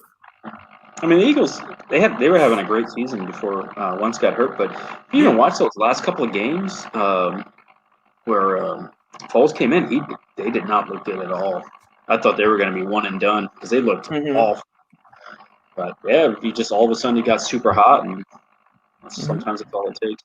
Look at the Giants when they won their Super Bowls. They were what, 8-8, maybe 7-9, something like that. They got hot at the right time, and I think that comes from good coaching, though. They had a heck of a coach in Parcells back then, and then Coughlin. That defense. You're talking about Coughlin's teams, aren't you? Yeah. Okay. Yeah, I mean, Strahan and those guys were good. But. Yeah, I want Matt Stafford on a good team. Yeah. Yeah, that would. I mean, it would have been nice to see what Matt said. I think he's one of the better quarterbacks, but he gets overlooked because Detroit ain't crap. So yeah, it was him and Megatron with no defense and no running games. Yeah, no running backs. I mean, how do you do that? Like no running back. He should have been gone this year. He'll be out by the end of the season. He might even be out by the time we play them. Ooh, which is interesting now that he went out and got that. He went out and got that elite running back in Adrian Peterson. Let's see here. And they just got rid of their 5th round pick running back that they signed in the draft this year. They got rid of him. The Eagles picked him up. Yeah. Oh, Matt Patricia. That's one thing about these Belichick disciples. They think they're smarter. They think they invented the wheel, and then they don't have the will to to progress or anything. They can't do it. They just don't do anything. Let's see here. Can't wait for the season to start so y'all can get a reality check. I ain't talking I don't need a reality check. We need fact. We just speaking facts, man. Not like we're saying we're winning the Super Bowl. We're yeah, I both ain't of us never are saying we're said going to that. go like 5-11, 6-10ish. So I mean, Nope. not sure how far off a reality that is. I say 9-7, and I said that's the cap. Like so, Yeah, I'm not like I'm saying, hey, it can happen. It can happen. Yeah, we're gonna have to catch some teams early in the year off guard and win because once some of these better teams start getting their stuff together, we're probably not going to be beating any of them. And you think about it too. This could be, like I said, this could be a 2015 situation where you stay halfway competitive. Like people don't realize this. They didn't win a road game until December when they beat Chicago that year. Right? Let's see here. Let's see. Landry says, so we always talk about Landon Collins being a starting I think that's a starting strong safety. Who backs him up at strong safety?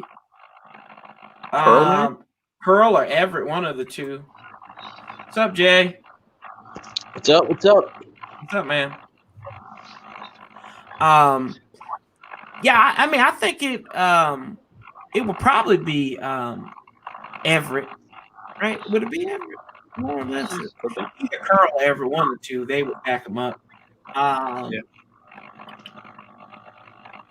still remember when Everett knocked out Sproles, and everybody was trying to say that was a dirty hit. He didn't signal for fair catch. Yeah. Is Sproles retired? Did he finally retire? Yeah, this past year. I couldn't believe how long that career he had for a guy that small who, caught a lot of punts and all that stuff. He was good. I mean, he was electric. He's good everywhere he went, whether it was New Orleans or Philly. Yeah. Should have won a Super Bowl with New Orleans one time. Probably. Because they had a good team. Let's see. Stafford to the Colts. No, he's they got Phillip Rivers. They might get no Matt Stafford. Try 4-12.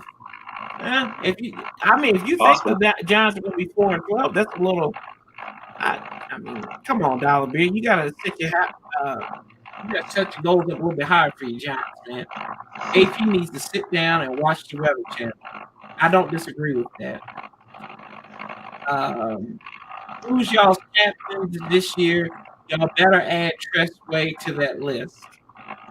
He could be a special teams captain. Depends on how many captains they want. They can go. I think they can go to 6, or do they do just 3? So you got to have Kerrigan as the captain. I mean, it's probably going to be his last year in DC. He's about to break the sack record. He's the OG for the. I mean, he's been with that team for a lot of stuff. Thomas Davis maybe, but he's new. I mean, you can't have him the captain over Ryan Kerrigan. I mean, Alex Smith was the captain. Yeah, but he's the quarterback. I mean, it's a little different. So. Yeah, you're right. Jonathan Allen could be. Jonathan Allen's a possibility. He was one last year, so. Jonathan Allen maybe. I think they will give and you're speaking on quarterbacks. I think Haskins. They'll give one to Haskins. I think so, just because of what he's done over the off season, where he's lost the weight and everything. I think he's gonna be all right.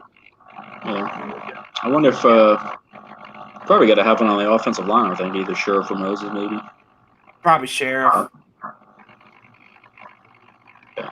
Maybe Jerron Christian might play good if they give him a C and just be like, hey, he's like, if y'all had gave me a captain's patch, I probably would have played at an elite level. Yeah. That boy was like the O.J. Simpson of messing up. When I heard, I didn't actually see that press conference. When I heard that, I was just really, this guy does not deserve. This guy should not be our starter right now. I have no idea. I don't know. We'll see. Maybe he'll surprise us. I'm hoping. But my expectations are pretty low, so for him to exceed those expectations really shouldn't be that hard. Oh, yeah, you got a pancake. Oh, that's great. Good job. Yeah, that do good, coach. That do good. He gonna be like that guy off the longest yard. The one when he got his nose broken. He said, "That do good, coach. That do good." Yeah. Was it Sapp? What's his name? Sapp. That guy was an MMA fighter. Yeah, That big dude in Spakowski or whatever his name is. Yeah, his last name was Sapp, I think. He fought over in Japan. I mean, he was strong as heck, but he had no chin. There's a bunch of him you just watched. He took one shot, boom, out with the light. He had no chin at all. Big dude, though. But, yeah. Let's see here. Isaiah Wright is going to score a few kickoff returns and punt returns this year. I hope so. I do too. Steve Sims last year, that was the first one we'd had in years that I can remember. And you got to go back even farther. That was the first time we had seen one in a win in, I think, over like a decade and a half. Yeah, it was terrible. Yeah, because like the last one, they've been awful for so long. Yeah, I think the last time we had a kickoff return, it was in Carolina. Andre Roberts scored a touchdown off of it. So, yeah, it's bad. That was awful because it was that was a trash game, and that was the year we backed up into it. So, typical Zach. I just want to see winning football. So tired of losing. I think we're going to see competitive football. I can guarantee you that we will see competitive football. Winning football is possible. Winning football is possible, but I think you're going to see competitive team. I think that they're going to be a whole lot better than what we've seen in years on this squad. No, I think just our discipline is going to be a lot better. I mean, we still have a lot of young guys, so there might still be some dumb penalties here and there, but I just you're not going to have a lot of those lazy penalties that you would get under Gruden. I mean, just terrible lazy penalties from guys just not putting in any effort.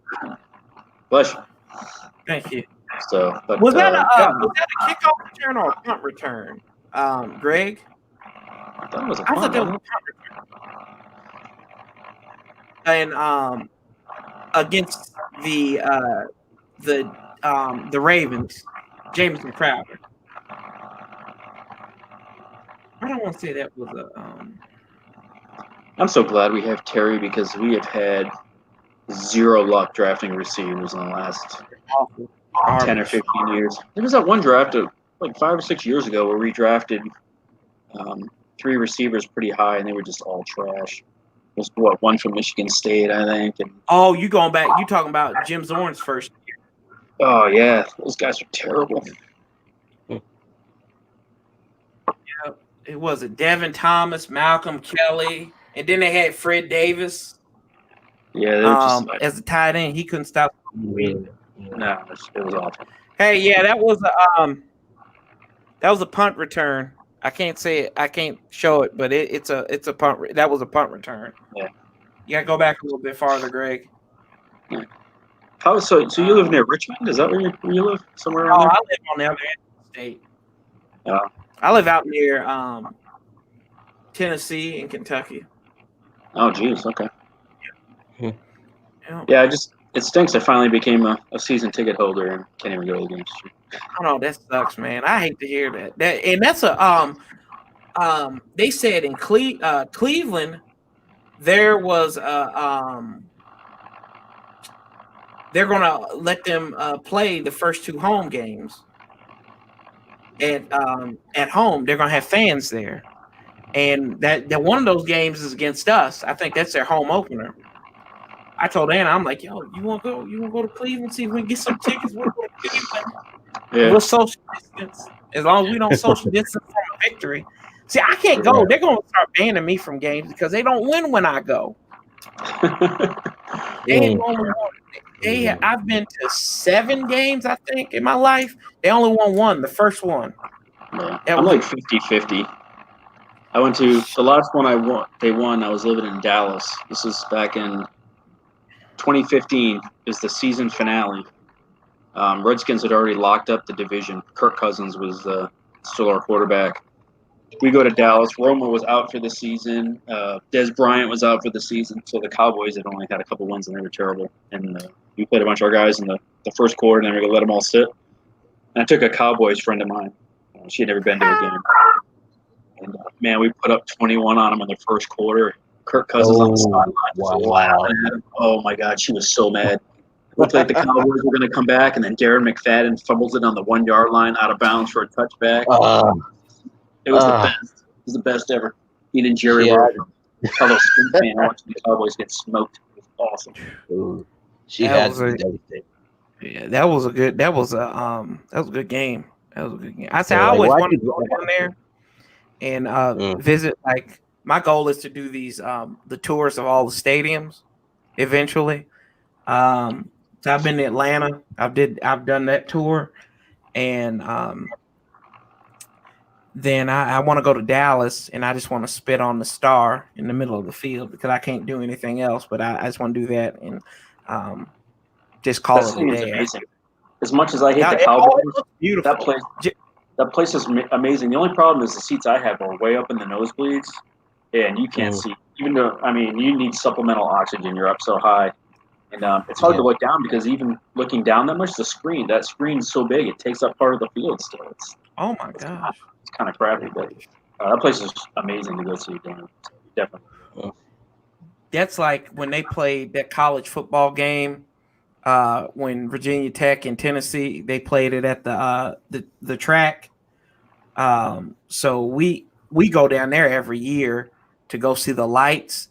And I looked up when I went into there. I'm like, and you could see where the lines were still spray painted into the to where they had to lay down the turf at. And I'm like, how could you even enjoy a football game being that far up? You can't really see it. I didn't get that.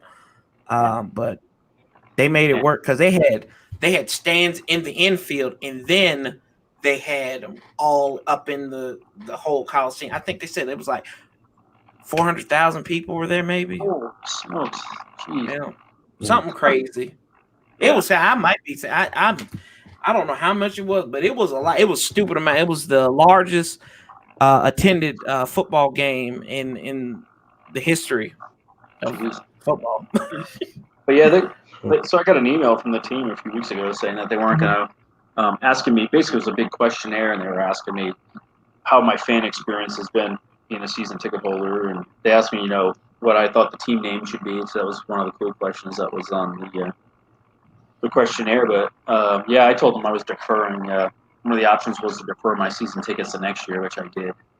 And then literally after I sent that in the next day, they decided to make the decision. So they did this whole thing about asking what the fans thought, and then literally the next day they said happened. So yeah, I'm moving my tickets to next year. So I'm still keeping them, but so I can't wait to be there for being good next year. Hopefully it's not. It's gonna be good, I think, and plus it'll be fun again because we'll have a name and everything. So yeah, the first game with the new name. Tone says, "What do you think our goal line will look like this year?" I think they're gonna do. They released a rendering of it. It's not going to be gold. It's going to be burgundy with gold letters in it, and then they're going to have a shield. I wonder if they're going to do like a Notre Dame. Is it Notre Dame that does the striping in the end zone, doing like a burgundy? Yeah, they ain't going to do that. They ain't going to do that. Nah, man, you can't do that. That's so unoriginal. Yeah, they got all that TV. They got that TV contract with NBC, and they put lines up in the end zone. Don't make no sense. Yeah. Let's see here. And then they broke up. I hope Dwayne takes the next step, but I caution at that next step when I see weapons that are around him. Not a lot. IMO. Yeah, he doesn't have a lot of on paper. He does not have a lot of weapons. On paper, he doesn't. But you got to see these cats out here and going out here and playing live. So we don't know. We just don't know yet how they're going to do, how they're going to look, and all that good stuff. So if Haskins can finish with a 2-to-1 touchdown to turnover ratio this year. Oh, it'd be great. Even if he only Great. throws for 2,800 yards, 3,000 yards, 20 and 10, I'd be completely happy with that. That would be a solid season. That's an improvement from last year. I mean, like baby steps. This ain't Madden, y'all. You're not gonna go throw for 3,000 yards and 45 touchdowns and 10 picks with Dwayne Haskins. Like that's just not gonna happen. But and I'm not down on this team. Like people think like when we talk like this, we're not down on this team. We're excited, but there's a bit of realisticness that you have to have there. You got to be real about this. Exactly. This is a team that has not played or has not played will play organized football together for the first time 1 week from tomorrow, and we'll know what the score is and if it'll be a win or a loss by now this time on Sunday. So I don't know, y'all. It's people are like, well, we'll go 11-5 or they'll go 4. I don't know. I think they're going to be a little bit better than what we think. But if they can take advantage of bad situations with other teams, like this is your test right here against the Eagles. The Eagles are going to come undermanned, and you have an opportunity. This defense can and I think defenses are going to. I think we're actually going to see where the defense are going to reign supreme because you can just go out there on defense and just wreck stuff up. You got to be more calculated on offense. Yeah, you can run a base defense and just throw that same base defense out there the whole time, and you'd probably be all right. Yeah, you could. And let's see, how many forced fumbles do y'all think the defense will do? I don't know, Damien. When y'all want to take a stab at that one? I mean, that's the thing. People probably like 3 to 5. I would say 3 to 5 in the game. What would you say, Gunner? So people were saying how much better Jones is than Haskins, and yeah, he did look better. Like he only had 12 interceptions, but if you add those 11 fumbles that he lost to his interception, he's basically 24 touchdowns, 23 turnovers. Fair. Oh. So, I mean, it doesn't sound like he's fixed his fumbling problem yet. We know Wentz is prone to fumbling too. So, some of these quarterbacks are going to play this year are prone to fumbling. Danny Jones is prone to fumbling too. Yeah, he gets scared and drops the football. So. Yeah, I think I call him Danny Downs now, but you look at it, I said this is the one thing that I will say about Dwayne Haskins and Daniel Jones as a body of work in college, right? Haskins threw for 50 touchdowns or like 50 touchdowns his last season at Ohio State, right? Mm-hmm. Daniel Jones threw 52 touchdowns his entire career at Duke. You can say that Duke and Ohio State, those are two different football programs. Ohio State clearly up here, Duke is down there. But he never had a season where he was over 30 touchdown passes. But he was a top 5 pick in an NFL draft. Yeah. He played Clemson, I think, his senior year. Got the tar beat out. They got waxed. I mean, you would expect it with Duke, but he didn't look good. Right. So you could say, well, maybe, yeah, he didn't have the greatest stats because they were playing superior, inferior. He had inferior players, but I mean, he didn't even look. He didn't look good at all. Right. I'm gonna take the sample size out of the Big 12 that I am. And people said, well, he had the talent. Haskins had the talent. So you mean to tell me Haskins had the talent and he was going up against talent that he'll see at the next level eventually in these Big 10 schools? Mm-hmm. Come on now. Yeah. I mean, I'll still point about him and oh gosh, I can't even think. What's his name? Got drafted overall this year, first overall. Oh, Joe Burrow. Joe Burrow. I still think He beat Joe Burrow. Beat him out. Y'all seen Coming to America? And when they said Joe Louis was the best boxer. Joe Louis was the best boxer. And that guy, Eddie Murphy, said, right, what about Rocky Marciano? He's like, he beat Joe Louis's ass. So I say it right there. You say Joe Burrow. I say Dwayne Haskins. He beat Joe Burrow's ass. I'm telling you, like it don't matter. Like it don't matter to me. He can go out there and it's the same argument. He went out there and played in the Premier League of college football in the SEC, and played on the best team by far with all that talent. He did what he's supposed to do. So if he threw 60 touchdowns, I would have expected Dwayne Haskins to throw 70. Yeah. Come on. I think Burrow's going to be all right, but he's going to struggle too. I mean, first year in the league, no preseason games, no OTAs. He's going to be as elite as Carson Palmer. Yeah, I mean, I think the Bengals are going to be better than people think. They still have a lot of talent on that team, but we'll see if AJ Green's back healthy. But yeah, they're going to struggle, especially early, which you would expect. Yeah. Yeah, that's a young squad too, young coach. I think I'm not sold on the coach. No, I'm not sold on Zach Taylor. That came out of nowhere. I think that was just the flavor of the month type thing. It's like, it's the Sean McVay syndrome. Sean McVay, exactly. Super young, hot new name that had one good year. They bring him to the Super Bowl, so everybody's, we got to go find that super young guy. So the Joe Judge and the Zach Taylor and the Cliff Kingsburys and stuff. We'll see. I think the worst one's though Adam Gase and the Jets. Yeah, he is terrible. Garbage. How does he keep getting jobs? I have no idea. He's terrible. Nobody likes playing for him. Right. Thought it was bad in Miami. What'd you say there? Thought it was bad in Miami. Yeah, he was bad in Miami. No, you're absolutely right, Jay. He was bad. He was piss poor in Miami. They made it to the playoffs one year and they got blown out by Pittsburgh in that first week of the playoffs that year.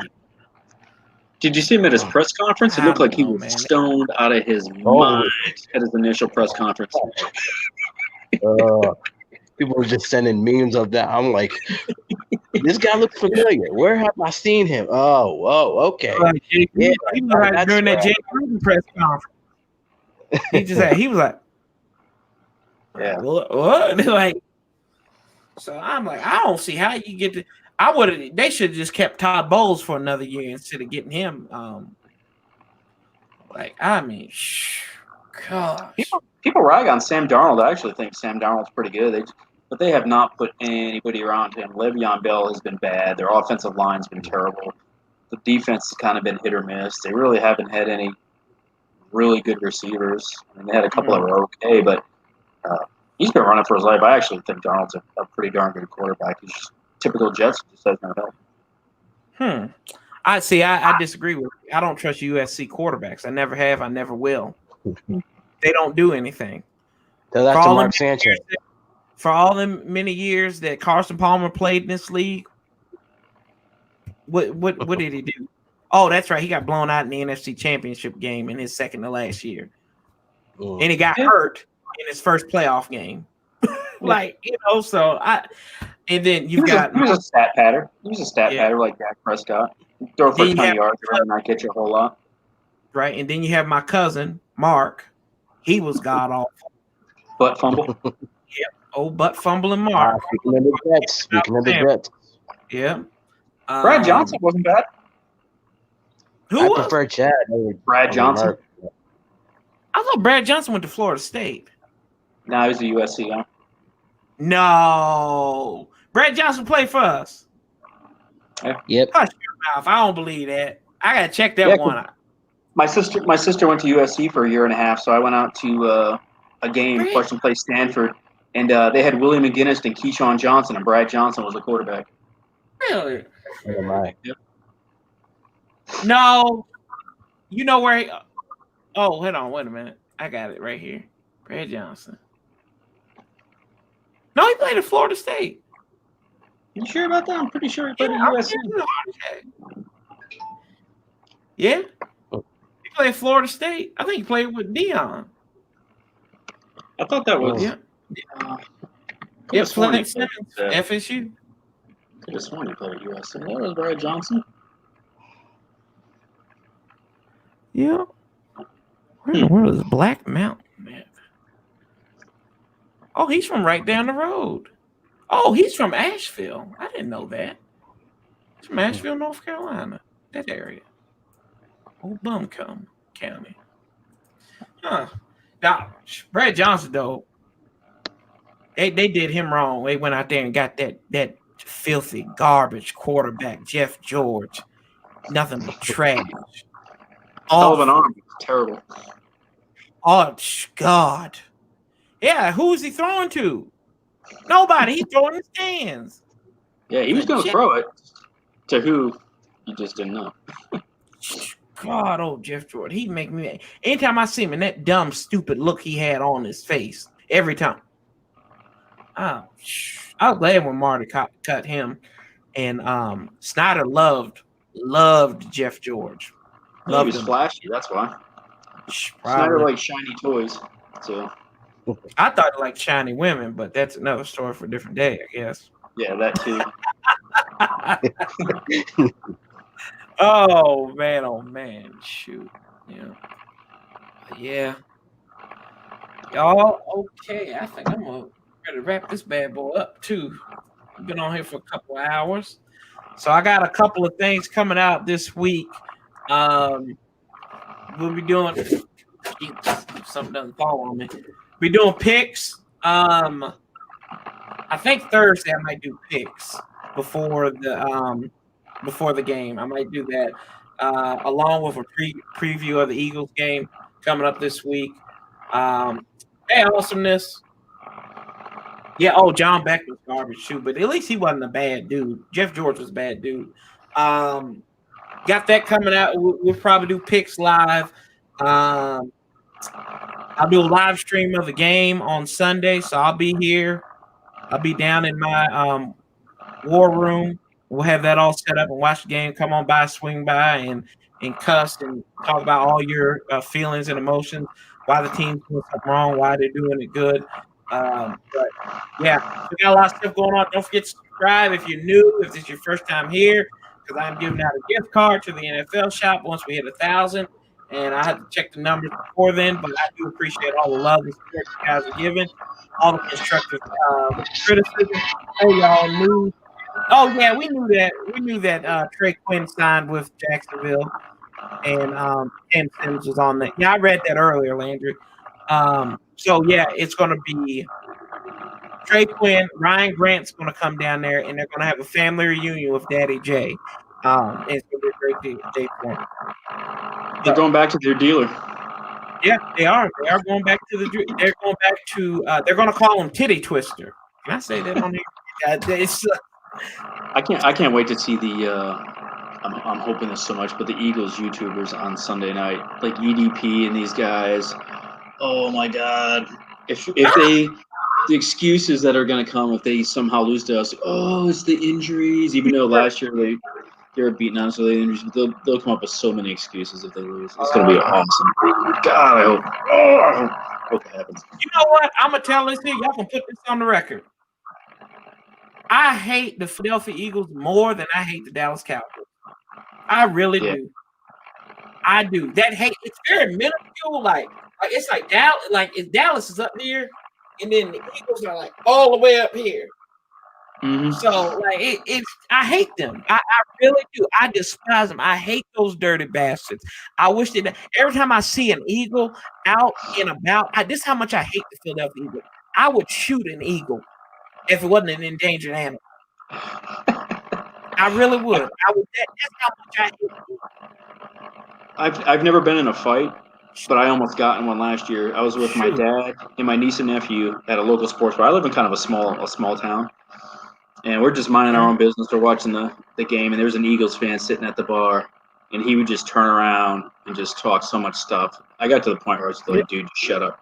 Like, we weren't even bothering saying anything, you know.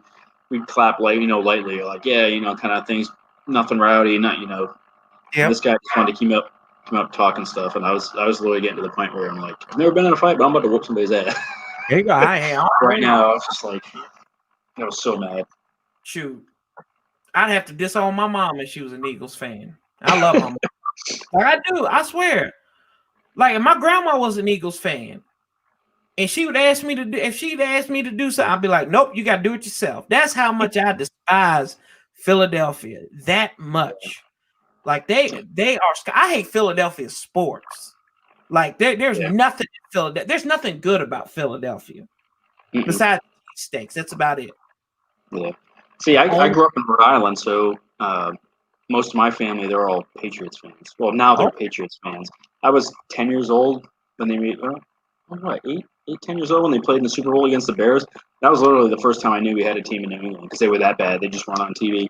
Wow. But I have a couple that are Cowboys fans and a couple that are Giants fans. But my family's so annoying with these Patriot fans. They just don't shut up, too. I will tell you a funny story before we wrap up here. So I went to the New England area last year. I had to go to Dartmouth. And so I was like, we went into this bar. We went in and they had all the all the TVs had Red Sox games. And I'm like, I sit here and I had to I didn't say it out loud, but I just had this stupid moment. I'm like, why is the Red Sox game on here? Why can't they have something else on? And then I'm like, I said to myself, I said, Corey, I said, think about this. I said, where are you at? And I was like, damn. I said, I'm glad I didn't say that out loud. Baseball, the Red Sox are actually a bigger deal up there than the Patriots. I mean, the Patriots are a big deal, but Red Sox are actually a bigger deal. Now, I'm a New England sports fan, minus the Patriots. I hate the Patriots. I've always been a Washington fan. My dad grew up in Rhode Island, but lived in Florida for quite a while. So when he was younger, the furthest team south was Washington. There was no Falcons, no Saints, no Cowboys, none of these teams. And they had Sammy Baugh, who was really short. My dad's short too, so that's how my dad got attached to him. So just growing up, that's how I became a Washington fan. But yeah, I'm a big Bruins, Red Sox, and Celtics fan. So that's why you hear me talk trash about that. Yeah, I don't. I don't really care for Boston. I don't know. I don't like Boston. I don't really care for Boston teams, but they don't bother me. It's Philadelphia where I had the problem at. Like, I love anytime the Caps play the Bruins because we typically win.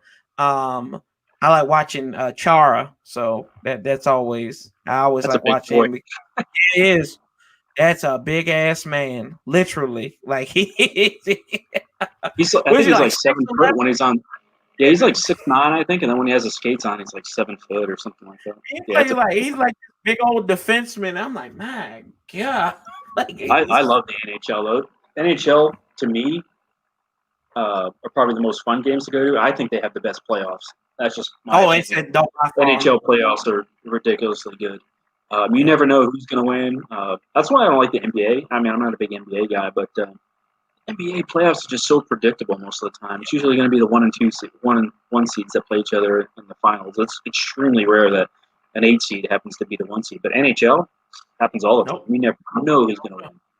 I said that's like when we were playing those round robins, right? And I'm like, I said, I don't want to win the first seed. I don't want the first seed. I don't want the first seed. I don't want it.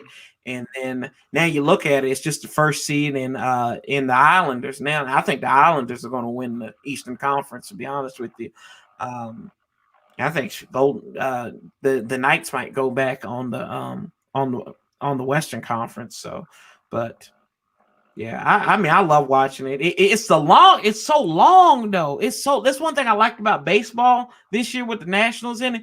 It was so nerve-wracking. So I had knots in my stomach all month, the whole month of October from beginning to end. Yeah. But I was like, oh wow, this is quick as no with. Oh, in hockey, it's like 1 month. Oh, you're just out of the first round of the playoffs. Yeah. The hockey's gone. I mean, it never used to go into June, and now it goes into June. I think the baseball season's entirely too long. I mean, they play from April all the way to October, and some of the games are almost in November now. And you get some of these teams like in Minnesota that play outside. I mean, how the hell are you going to play when it's in November, October? It starts snowing. So I think they should go down to like 120 games or or something like that. Yes, Finish yeah. up in September. Yeah, October. It's just entirely too long. It's just the Red Sox beat the Yankees like 13 times or 16 times this season. It's ridiculous. They should do a home and away, and that be it. They don't need to play them 3 times at home, and then the Yankees come to Fenway 3 times, and play. It just drags the season out way too long. Yeah, it's a long baseball season. And you think about it, pitchers and catchers report in February, and then they start spring training at the end of February. They play all through March, so they're legitimately playing ball from February to October. And depending on how long it's if you had to win in the World Series, when you play 162 Mm-hmm. regular season games, and then it's best of 5 the first round, and then the next 2 are best of 7. So you could play, what's that, 12, another 17 games. So you're looking at like 180 games. And that's just great. That's like the Nationals last year. They went the distance against the Dodgers. They went 5. They won 4. That's 9 right there, and then they had to play another 7. Against the Astros. So that's a lot of ball in 1 month. And then they talk about sensitivity to pitchers and everything and tearing up their arms and everything. And then you've got to be smart with managing your pitching staff. So I'm like, my gosh, Yeah, I haven't watched any of the games this year, but actually, I think it's going to be better this year. A lot less games, so less wear and tear on the pitchers. So I think the games are just going to be a lot better. It's going to be a lot more maybe a little bit more strategy because you have these guys less time. So they the double hitters, they do it like they do in college now. So they do 2 7-inning games if they do a double hitter. So not bad at all. Yeah. Well, man, hey, I appreciate you coming on here with me, Gunner, and chit-chatting and talking it up. And make sure you come back by this week. I'll have something else out here. I know that much. Probably do a live either. I said Thursday, so it'll be in the middle of the week sometime. Might be on tomorrow. Don't know. But football season, man, and football season is back. I'm excited. I cannot wait for the Chefs in the Texans to play on Thursday, so we can see Bill O'Brien look awful. It's going to be a track meet. I think they're going to wear out the Texans. If it wasn't for Deshaun Watson and DeAndre Hopkins, J.J. Watt's been hurt. But if it wasn't for those two, Bill O'Brien would have been gone a long time ago. He's so bad. He's a jackass. That's what the thing is. And they got robbed in that DeAndre Hopkins trade. That was just stupid. That was just dumb. They didn't get robbed. How can you rob when you give stuff away to people? You got to say yes to it, right? Yeah, it's just terrible. It's awful. I wonder what the players were thinking. I mean, they're not going to say it publicly, but they were probably like, "This dude's an idiot." What the front door? That's what they probably said. I was like, I had to read it again because I said, "What does Arizona have that they could even want?" Yeah. And then they said David Johnson. I said David Johnson ain't played in like 2. He ain't been the same David Johnson since his rookie year. I get it if you were thinking about rebuilding, but they're in win now mode. Yeah. So basically, you just relegated yourself to probably 7-9, 8-8. It's probably where they're going to be. And they're just going to be in purgatory. Now they just re-signed Watson for another 4 years, $160 million. They're going to be in purgatory. They're going to be an 8-8 team for the next bunch of years. Dak Prescott. I'm happy though he got that money because now Dak Prescott's up next year. Yeah, $37 million with a cap. Right. So, I mean, if they don't sign him to the franchise tag, they're going to have to pay him over 40 now. And that's going to up their cap. They did Watson so wrong though, and they got the quarterback that it can do it. And their only saving grace is that division is not very good outside of Tennessee. And Tennessee doesn't even have a quarterback. They just got a defense. And I think we're going to see Tennessee get exposed this year a little bit more often than not. Yeah. Tennessee was terrible. So, I don't even think Tennessee's going to be that good. I don't even think maybe Jay Gruden and company might. I think Tennessee's maybe going to be 8-8. I think Jacksonville's probably going to win 2 to 3 games. I think the Texans are probably an 8-win team, maybe. The Colts are by far the best team, but you don't know what you're going to get with Phillip Rivers. His arm looked bad last year. He's never had the strongest arm, but it looks bad now. So Yeah, who knows what you're going to get with the Colts too. I mean, that division could end up being awful. What's up, Skins? What's up, Burgundy and Gold fan all day? The baller from Richmond, straight up. We getting ready to wrap it up here, bro. So we're gonna see what you're doing on your live because you probably got one coming up. It is Sunday, so I know you probably got one. We definitely need to plan some kind of meetup next year, opening day, because I'll definitely be flying up there from Florida. Most of my tickets I'm probably going to have to sell because I can't make it up all the time. I spend a lot of time overseas for work, so I would probably be able to make a couple of games a year. Hey, well, if you ever need somebody to take some tickets off your hands and pay you for them, I come and find me. We're always looking. Our plan is to go to one game a year, so I got good seats. I'm on like the Redskins 5-yard line on the skin side, about 20 rows up. Okay. So they're pretty cool. Yeah. What's up, cuz? What's up, cuz? Yeah, we should get a bunch of us together next year for opening day and have a big meetup. Get maybe Ed Oliver and Louis T and Pedro and all you guys up there and have a little Burgundy and Gold fan all day. Yeah, they're meeting up on Sunday at a restaurant. I was like, yo, that's a haul for me. So yeah, I'm out in California right now for work, so no way I'm making it. Oh no, shoot. Yep. So, cousin Dwayne. Yeah, we'll have to plan something out next year for that. So it's gonna be fun. I know that much, especially if they do what we think they're gonna do. So yeah, be the opening game for the new name and how to the Red Wolves. It's gonna be. Hopefully, we'll have a new owner. Maybe we'll have be the first game for the new owner. Maybe cross our fingers. At Amazon Stadium in Landover, Maryland. I'm down with that. I don't know how good of an owner Bezos would be, but to be honest with you, he couldn't really be any worse than what we got right now. To be honest with you, it would have to be an improvement, I would think. I don't know. The Washington Post seems like they're doing pretty well. Amazon's always been doing well.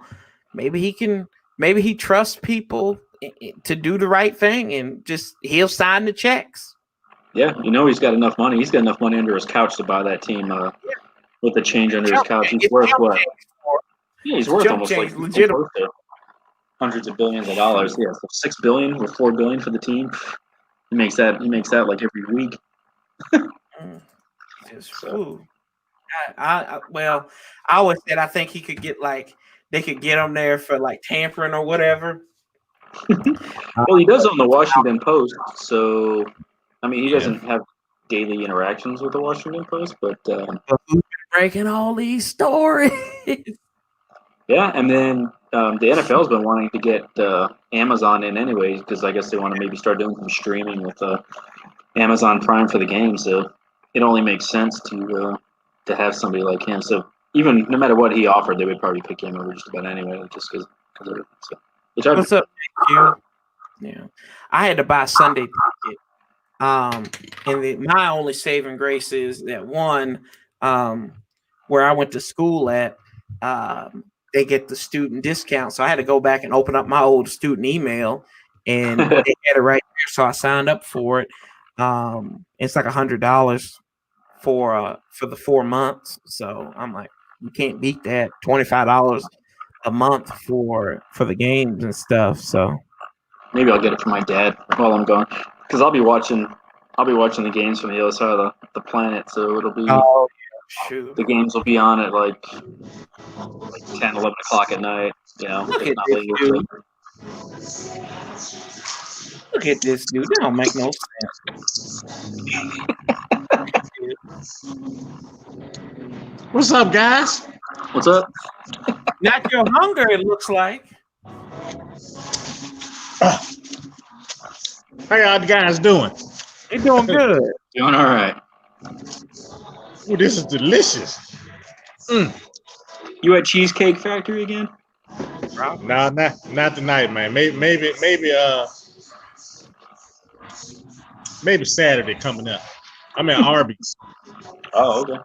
Oh, Arby's. Yeah, I gotta try to find a place to watch the game this weekend. Well, this coming weekend. So yeah, most definitely. How's it going on? How's it going, guys? What's going on? Nothing much. This is so good. What you eating, Sean? Huh? What you eating?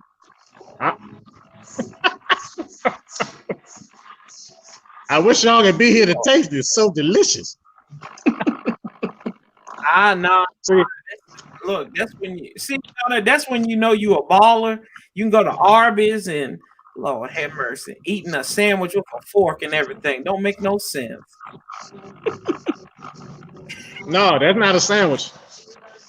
What is that? This is a big piece of bird right here. Bird. Get your little yard bird, huh? So BG Fad's you're the Lou Williams of Arby's, right? You got your own little menu item going on there. Or you got what I'm saying, man? Oh my gosh. Shoot. I ain't know they sold whole chickens at Arby's like that. Yes. And I tear it up. Lord have mercy. Y'all don't know what y'all missing. I tell you, $50 for some daggone chicken at Arby's, I'm good, man. Don't get mad at me, guys, because you're not here. Don't get mad at me. Lord, man. Is that Philadelphia Eagle you're eating right there? Hopefully. Yeah, I hope so. It was what? Hopefully that's some Philadelphia Eagle you're eating right there. I know, right? Well, that's next Sunday. I can't wait to see the EVP videos and the Philly 500 videos and the Lord Brunson videos next week. Yeah. Oh man, if they lose, it's going to be awesome. I tell you one thing: if we win on Sunday, somebody actually will be dead because them Eagles. We're gonna be sending them Eagles back. We'll have confessions and everything. We'll be like, oh, the Eagles died. Won't be no shocker there. That's right. Let me mind my business. Let me stop. Yep. So was y'all satisfied with the 53-man roster? Yeah. I think it's fine. Most part, yeah. I know that I saw that they brought Cam Sims back. Yeah. I guess they brought Steven Montez back, Cam Sims, Hale Henches. It's glad to see Henches come back. I wouldn't mind him playing like halfback, or you know how Cooley used to play kind of in the backfield sometimes. I think it'd be kind of cool to do something like that. I was kind of surprised. I was kind of surprised about Hale Henches though. Coming back? Huh? You said him coming back you were surprised about? I was surprised that they put him on the practice squad. Oh. Yeah. He must wasn't showing nothing real, good enough.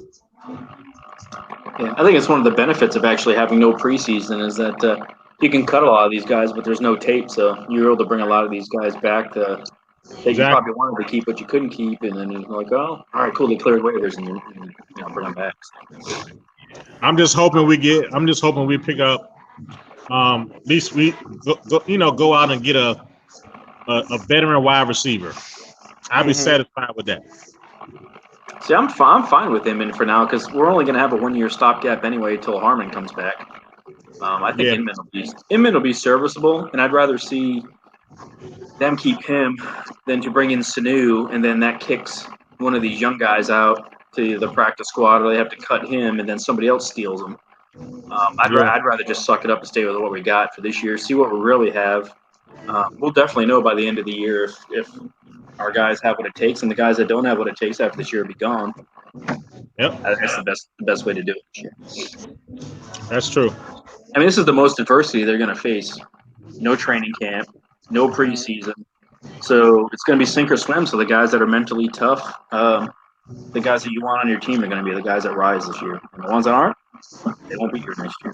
You gotta be hungry. You gotta be hungry. Like Skins, you gotta be hungry. You better believe it too. Be hungry. Hey man, I still got you running. I still got you running on Warpath. I appreciate it, dog. Hey, check today, and it was 3106, I think. Oh boy, look at that. And this is gonna help out. This right here is gonna help out a lot too. So, Yep. but yeah, I do have to go off here. I got like 6 phone calls I gotta make. I don't know why I checked my wrist. My watch, and still ain't sent me my watch I left up there with her.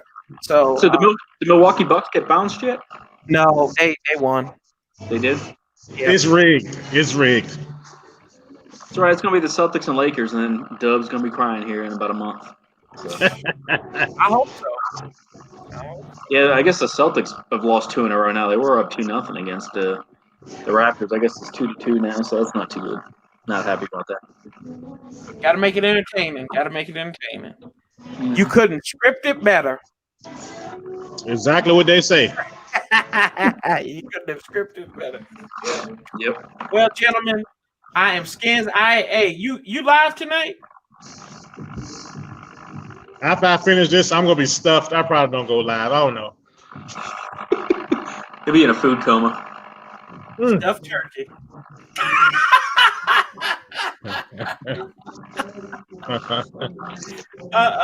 Shoot. Y'all don't know what y'all missing. I'm getting ready to go there and say, like I said, I got to make me a phone call. I got to cook dinner. I ain't even ate yet, so I could stand to miss about 8 meals during the week. So You eat Sunday dinner yet? What? I know. Gotta tighten up, man. Tighten up. Shoot, that's what's wrong with now. I just flab all over the place. See, like. Goodness.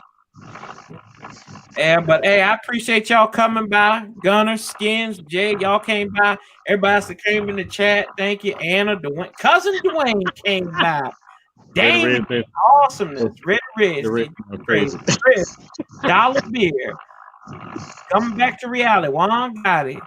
All you guys have. I miss you. Valor. War Child. Thank y'all all for coming by, hanging out with us, chit-chatting it up. We're less than 7 days away.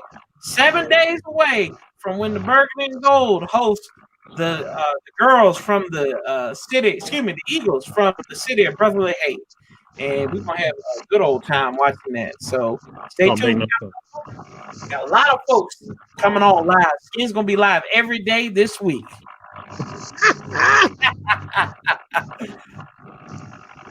Love, peace, and hell, y'all. I'll be talking to you real soon. I'm out. See you. Peace.